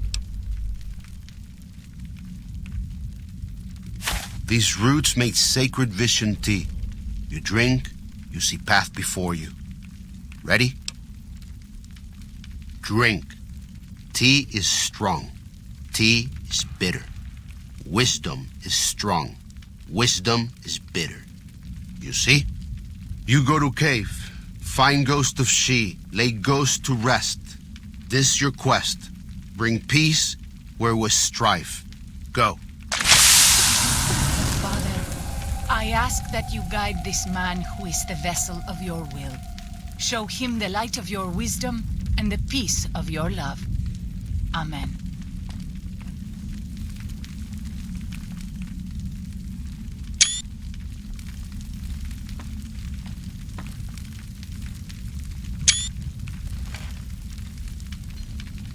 Does ghost of she lie quiet in grave?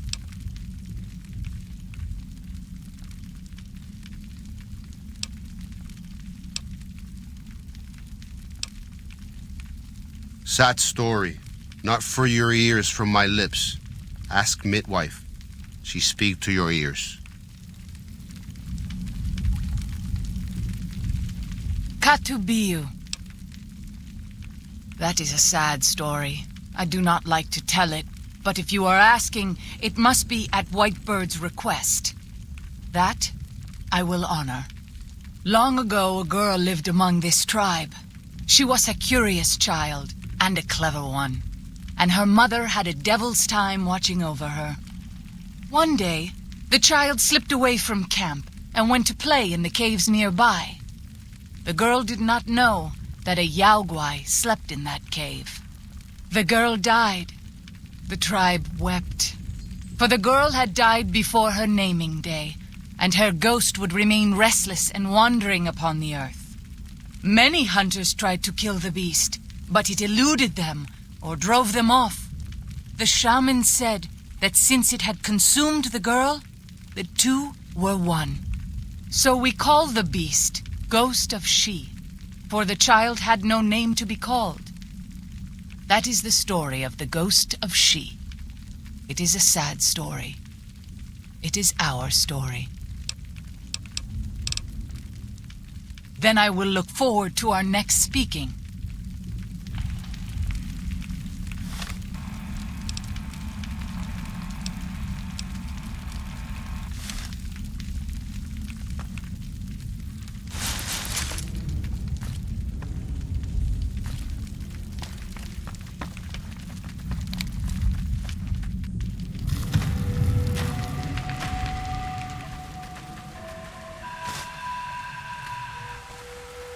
Olado Sagasi.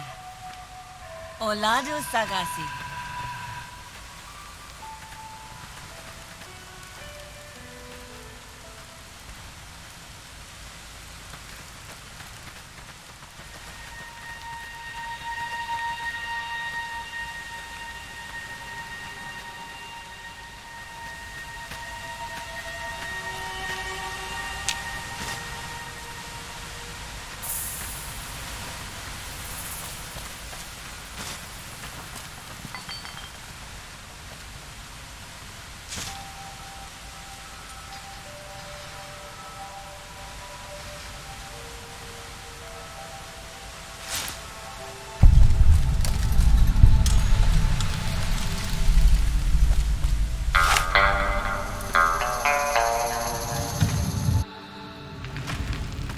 When Salt Upon Wounds took New Canaan, he ordered the White Legs to salt the earth so nothing could grow again.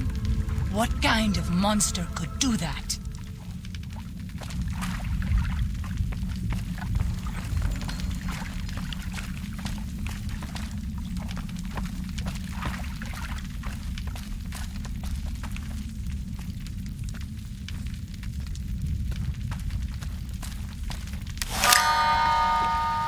Oladu Sagasi. Katubiu Nayu. Katubiu Nayu. Oladu Sagasi.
Guide and protect us, your humble children, as we labor in the vineyards, and make us strong to resist those who would steal Zion from us.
It is good to travel with another.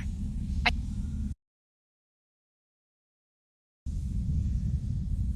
spend so long scouting on my own that I forget what human company is like.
Zion used to be a place of peace, you know.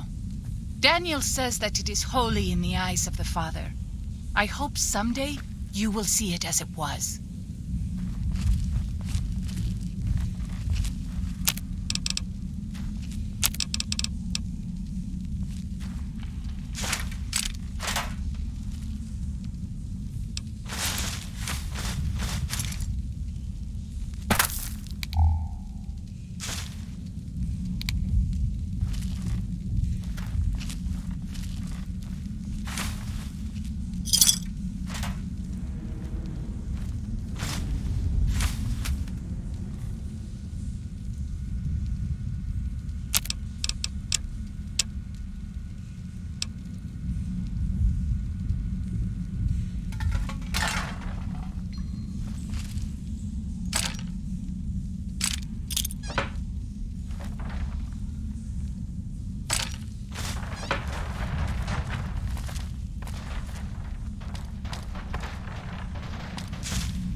I have seen many strange plants in the valley.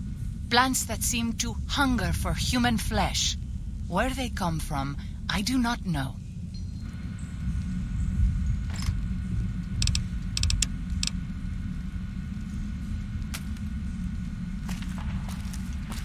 Katubiu. If something of mine will help you, take it. I hope you would do the same for me.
Daniel says...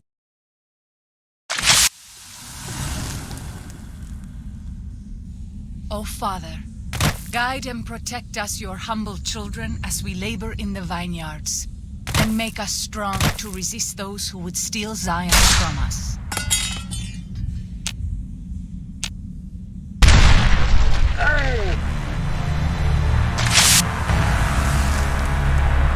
Daniel says...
I wish you could have met my family.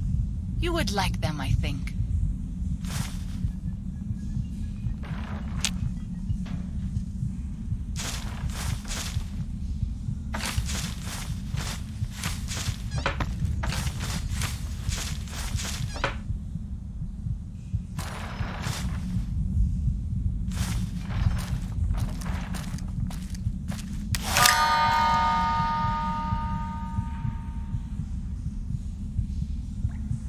If something of mine will help you, take it. I hope you would do the same for me.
Katubiyu.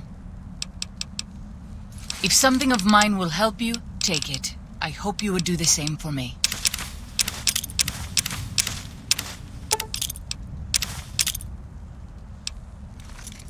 Then I will look forward to our next speaking.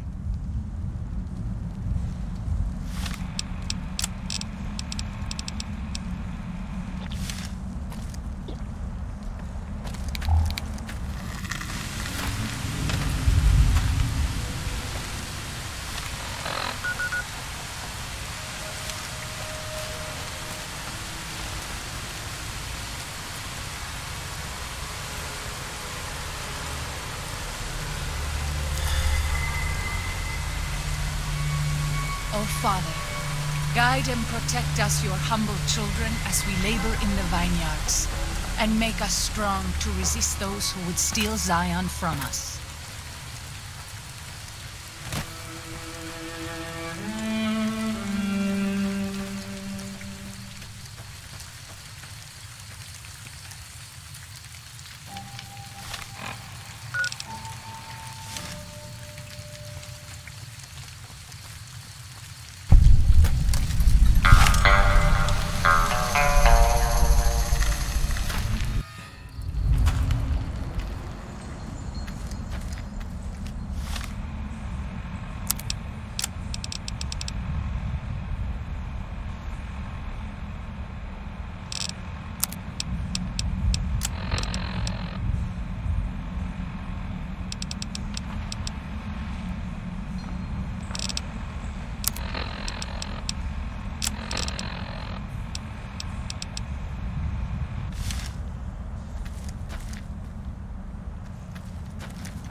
Katubiyu. If something of mine will help you, take it. I hope you would do the same for me.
By the rivers of Babylon, there we sat down.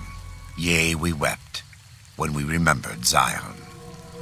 Remember, O Lord, the children of Edom in the day of Jerusalem, who said, raise it even to the foundation. O daughter of Babylon, who ought to be destroyed, happy shall he be that rewardeth thee as thou hast served us. Happy shall he be that taketh and dasheth thy little ones against the stones. Do you know what it means?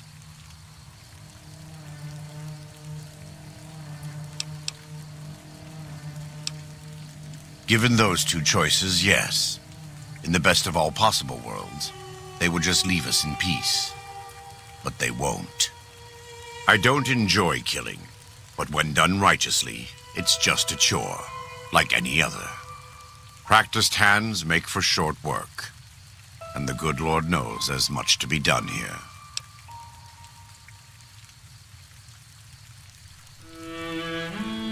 Happy are those who do the work of the Lord. Zion belongs to God and the people of God. It is a natural temple and monument to his glory. When our Lord entered the temple and found it polluted by money changers and beasts, did he ask them to leave? Did he cry? Did he simply walk away? No. He drove them out. It is one thing to forgive a slap across my cheek, but an insult to the Lord requires... No, it demands correction. I and the dead horses are prepared to do what must be done to protect Zion from the White Legs. And though Daniel won't accept it yet, there are many sorrows who are also prepared. They may not be warriors, but this is their home. If you have a chance to speak with Daniel about this, ask him to consider defending Zion instead of abandoning it.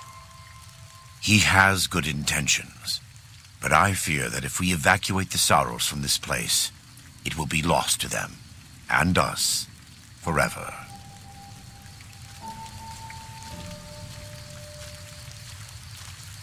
Welcome back. What can I do for you? He's a butcher. Believe me, I know the godless fire that burns in his heart. I've been burned by it myself. He's not the kind to let his subordinates do all the killing. No, he likes to have a hand in it, with that spear of his. He's fashioned himself an abomination before the eyes of the Lord. I'm happy to serve as an instrument of divine justice. Yes, take a look.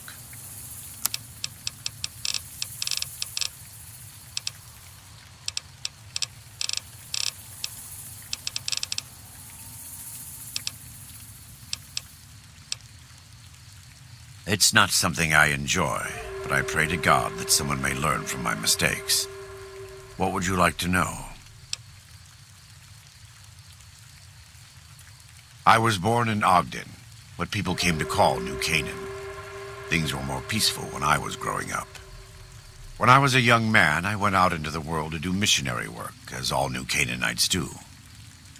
I traveled along the Long 15 and followed 89 south into Arizona. Along the way, I met two men from a group called the Followers of the Apocalypse. Edward Sallow and Bill Calhoun. They came to teach the tribes. Calhoun was a good man. Edward was the one who got us into trouble down the road. No, not then. Back then he was just Edward. Smart man. Young, but we all were. We thought we could hike into the Grand Canyon and talk to Blackfoots. We did, and the Blackfoots were friendly enough at first, but eventually... I've thought back to that day so many times. I must have mistranslated. Something must have been mixed up, because the Blackfoots decided we weren't going to leave. The rest is history, assuming Edward hasn't changed it. This way lies the path to hell. Caesar needed me to translate. Translation became giving orders. Giving orders became leading in battle. Leading in battle became training, punishing, terrorizing. A series of small mistakes before a great fall. And I stayed in that darkness until after Hoover Dam. After I failed Caesar and he had me burned alive, thrown into the Grand Canyon. I survived because the fire inside burned brighter than the fire around me. I fell down into that dark chasm, but the flame burned on and on. The next morning, I woke up and crawled out of the northern edge of the Grand Canyon, that cursed place. It took me 3 months to reach New Canaan. It was as though the prodigal son had returned.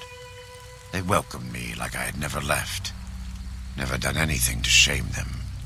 The fire that had kept me alive was love.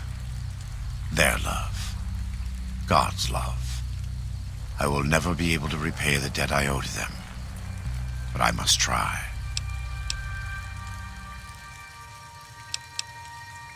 God be with you. Welcome back.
was never brave enough to try to find it.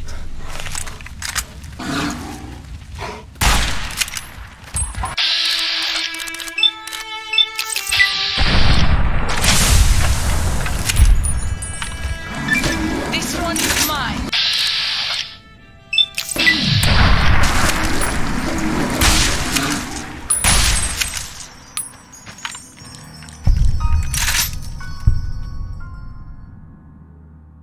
Katubiu. Then I will look forward to our next speaking.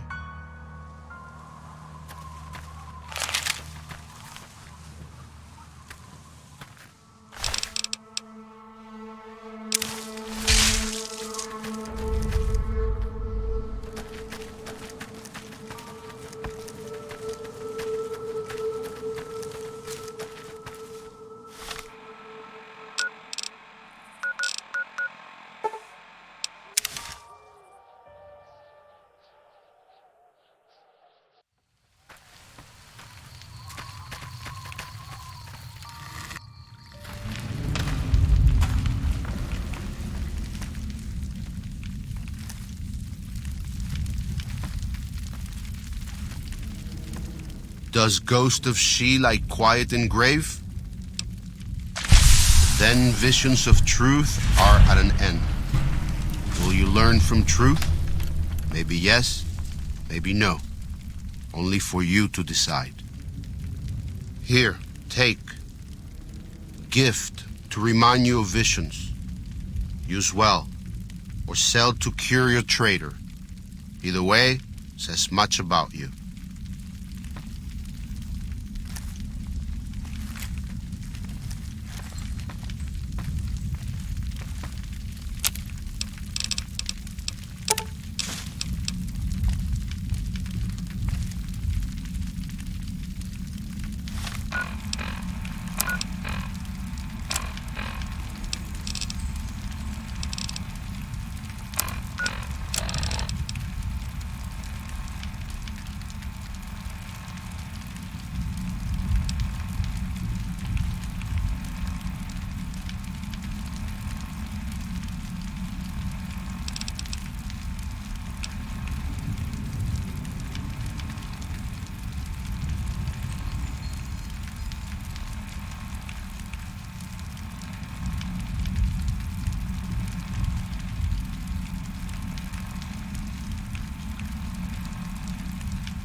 If something of mine will help you, take it. I hope you would do...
These are places of the time before. We should not be here. It is forbidden.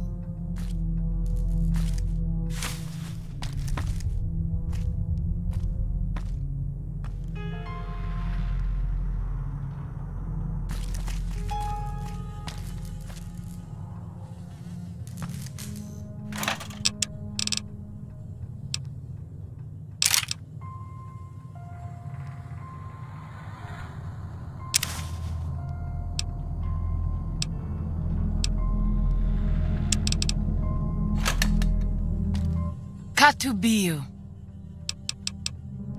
If something of mine will help you, take it. I hope you would do the same for me.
If I must.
Stay cautious.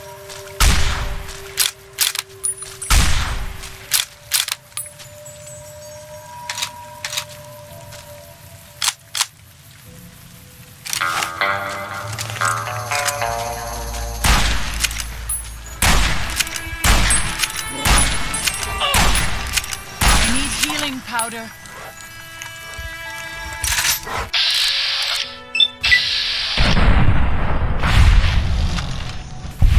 Let's move on. I don't like to linger in this place.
Those tents down there, that is a White Leg war camp.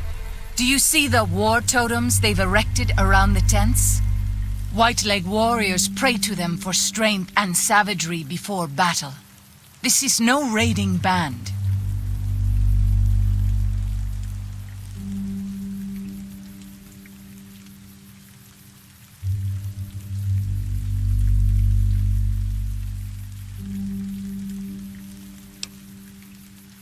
You might rush them and take them by surprise. We would be badly outnumbered then, though, and these will be strong fighters. We might also use their superstition against them. White Leg warriors believe that to lose their totems on the eve of battle is a terrible omen. Yes, if their war totems were to disappear, they would likely lose the will to fight. I will follow your command, but I advise caution if it is possible.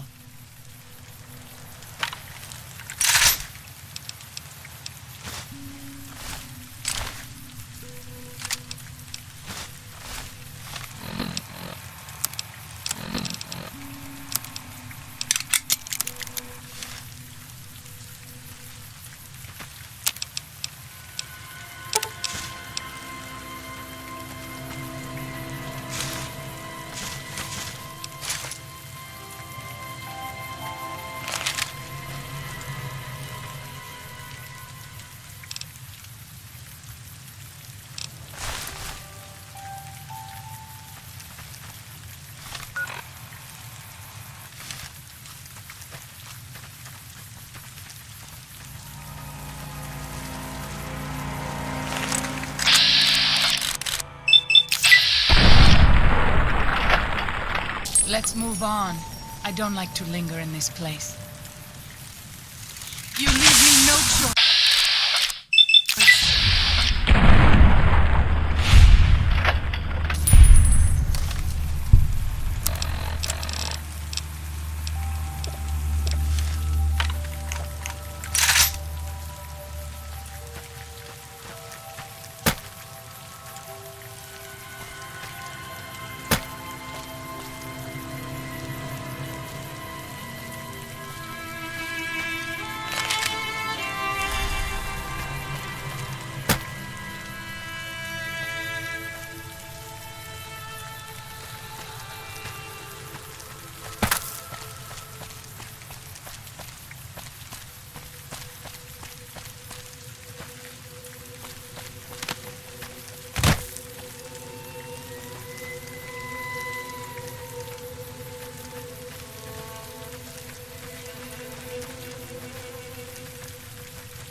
is mine.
don't like to linger in this place.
don't like to linger in this place.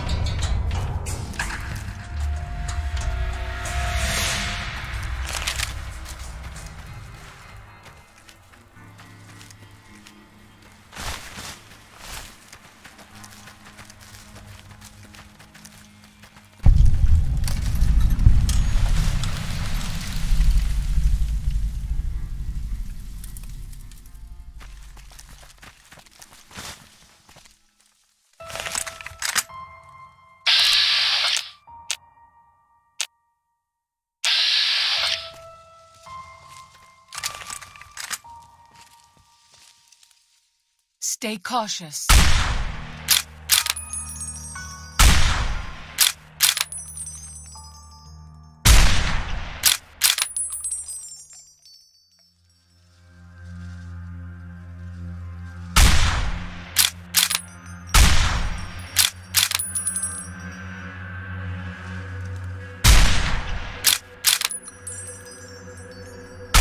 You leave me no choice.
Nawai.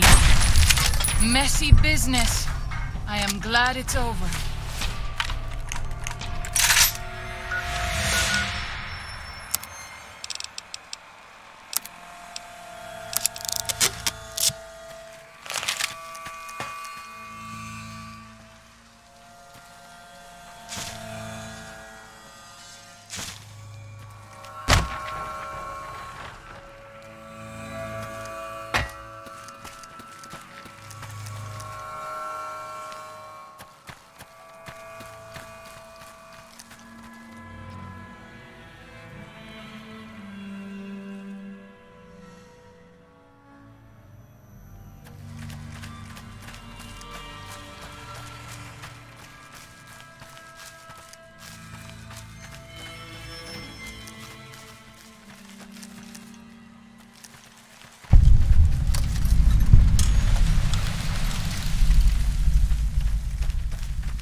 We should not be here. This place, it belongs to the Father in the caves. We must not profane it with our touch. The Father in the caves, the Holy Father who gave the Sorrows his succor and gave the new Canaanites his son. Many of the caves around the valley are sacred to him, and those who would trespass are punished by holy wrath.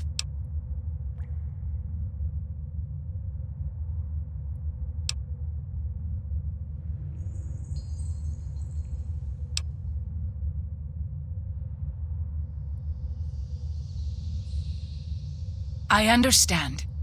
I would prefer to leave as soon as possible, though.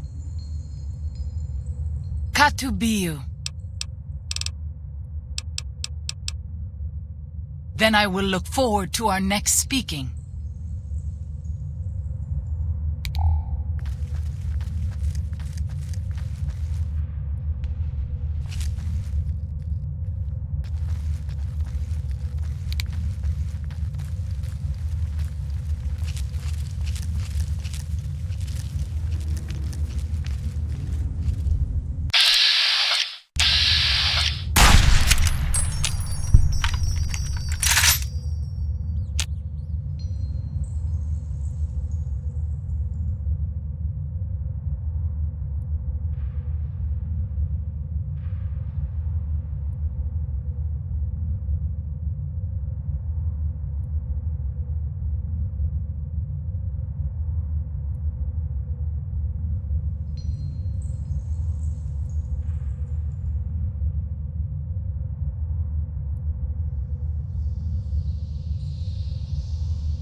Let's move on.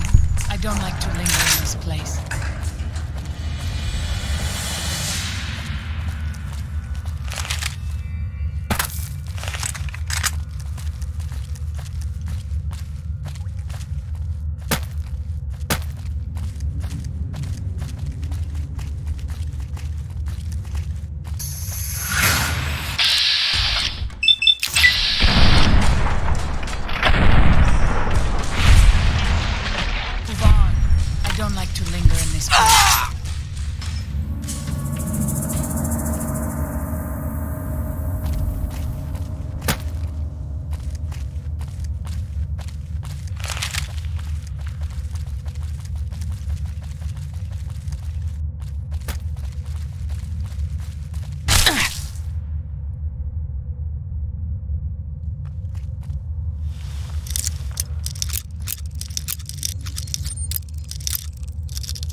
don't like to linger in this place.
Found them!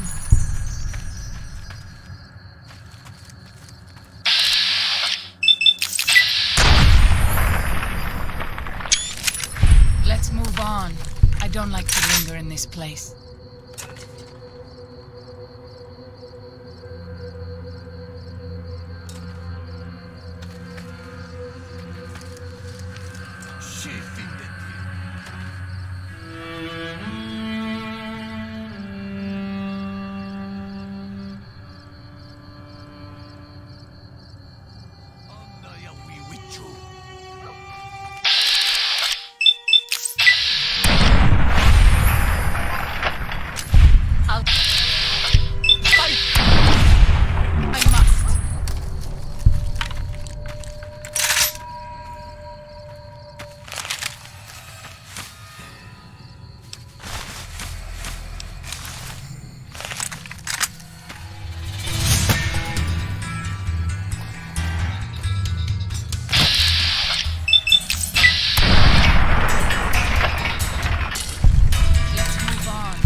Here they are!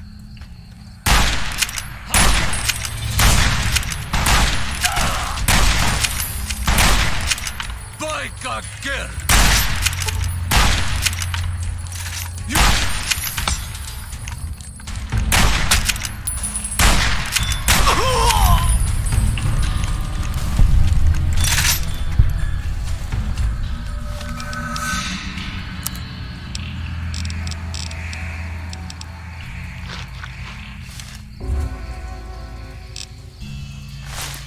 My head feels about to burst. At least that means I'm still alive.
Yaoguai.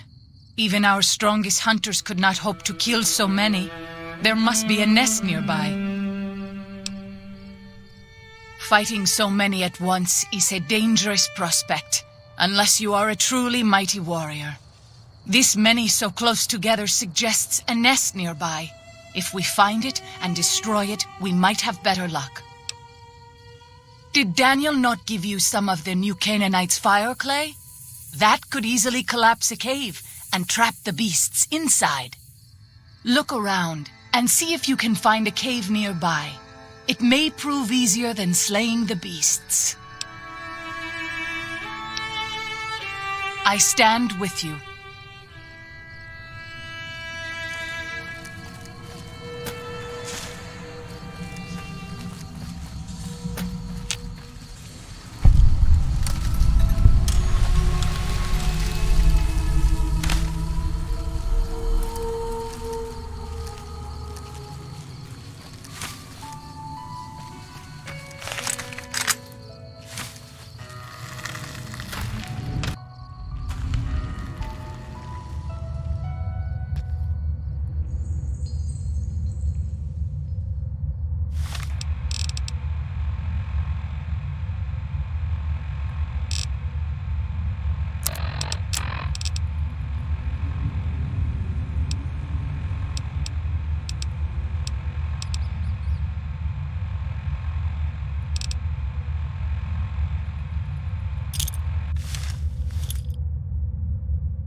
I'm glad to see you're still with us.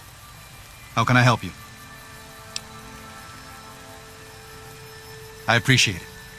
Well, that's it. This is all we need. Now all that's left is to quietly pack up and try to get out of here without being noticed. That's assuming that Joshua won't try to stop me. And that he hasn't talked you into fighting the Whitelegs despite what I've said.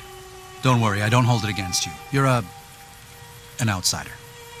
Fighting seems like the practical solution. I'll tell you again, there's more at stake.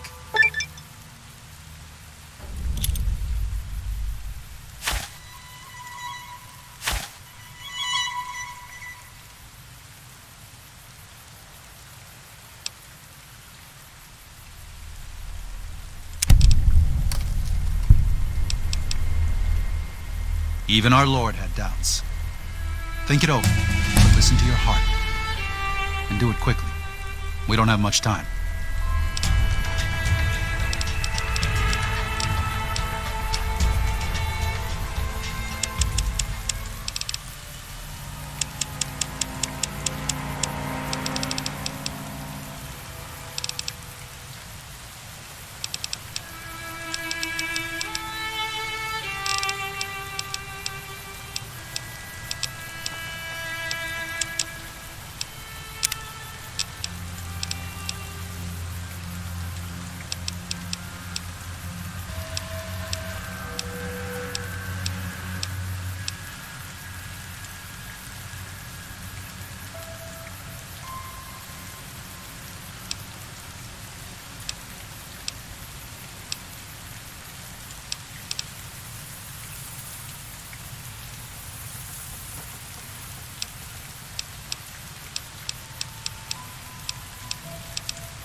Unless you and Joshua have any objections, I'd like to start evacuating the Sorrows. I'm going to need your help, so say your piece.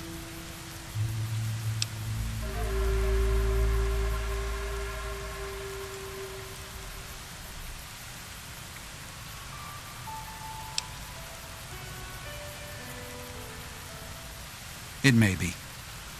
I hope it is. To tell the truth, if something goes wrong, more Sorrows could die in the escape than in Joshua's proposed attack. Even knowing that, it's a risk I have to take. With your help and Joshua's, even if we're attacked, we can defend the Sorrows and escape. We'll be traveling at night in small groups across the valley. With luck, the Whitelegs won't know what's happened until the next morning. But if the Whitelegs realize what's happening, Joshua and I will need you to help us escape. Don't hold back. I promise you. The Whitelegs won't. Once our path is clear, I'll give you everything you need to get back to the Mojave. But the Pine Creek Tunnel must be collapsed behind us. It's the only way to delay the Whitelegs' pursuit long enough for us to get a head start. Good luck, and may God be with us.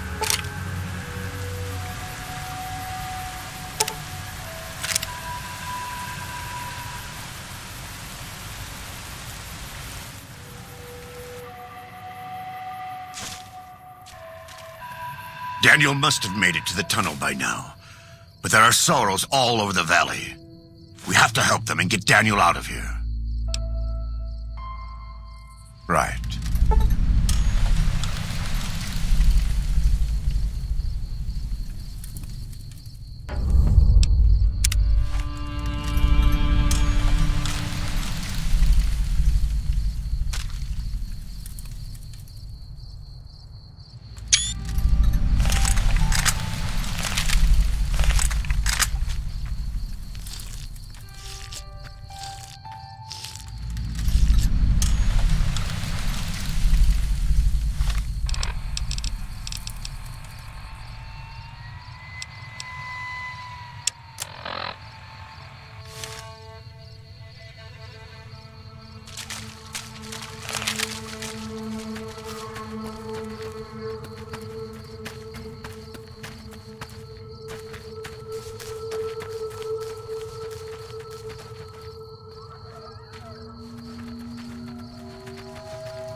You've called out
That's it!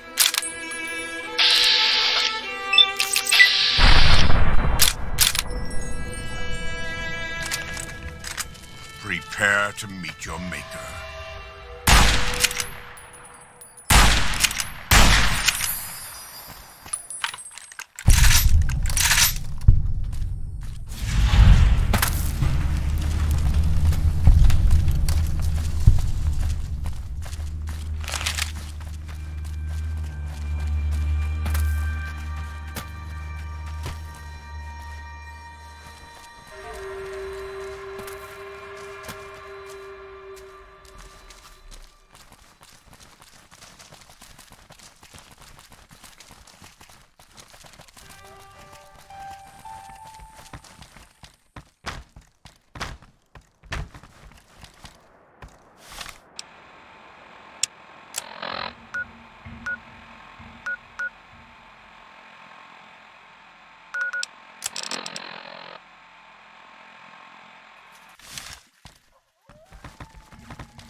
You friend of Soros, yes? Together we smash white legs that defile holy places, yes?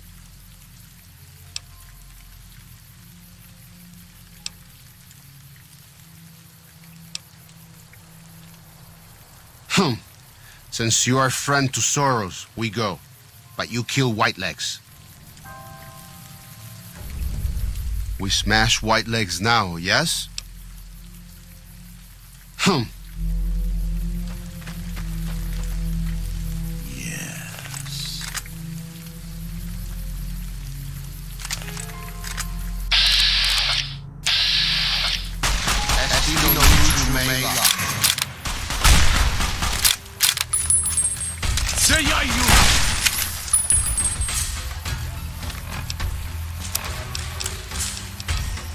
That's it!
I'm still... Work well done. Enough! Die where you stand! Sí, me meja que capu.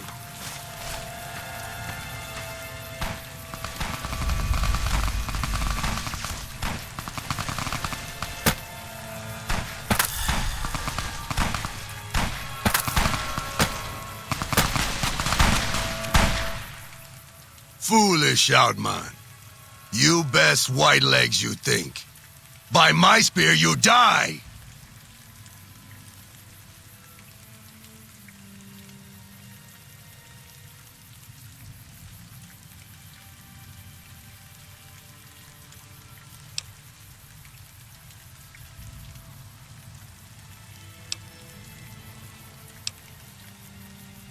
You speak. I listen. Kill you.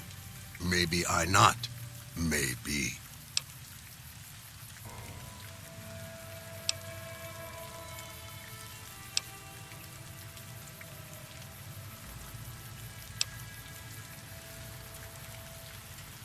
I go, but rebuild my tribe, and come we back stronger than before.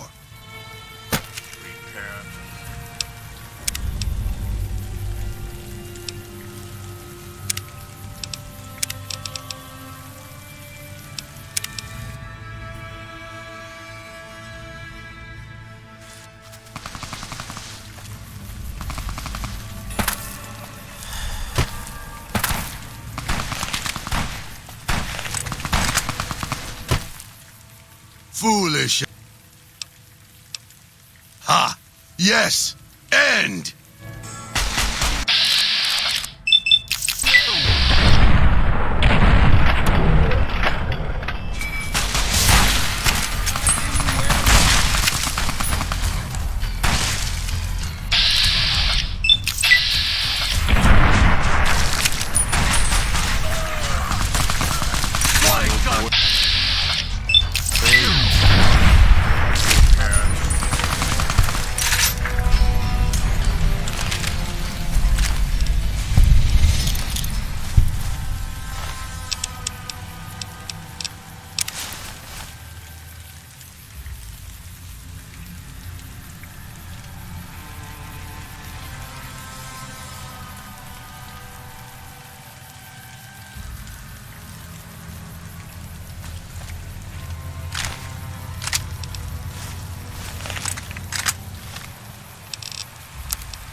The time for talk is past.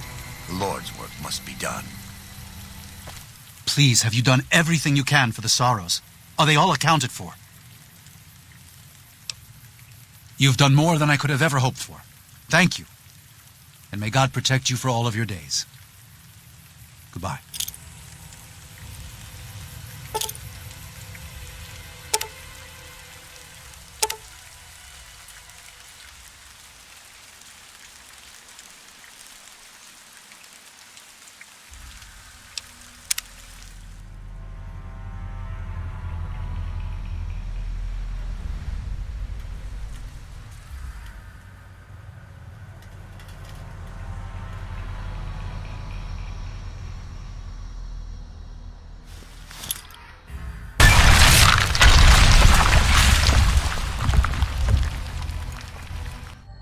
And so it was that the conflict between the New Canaanites and the Whitelegs was finally resolved.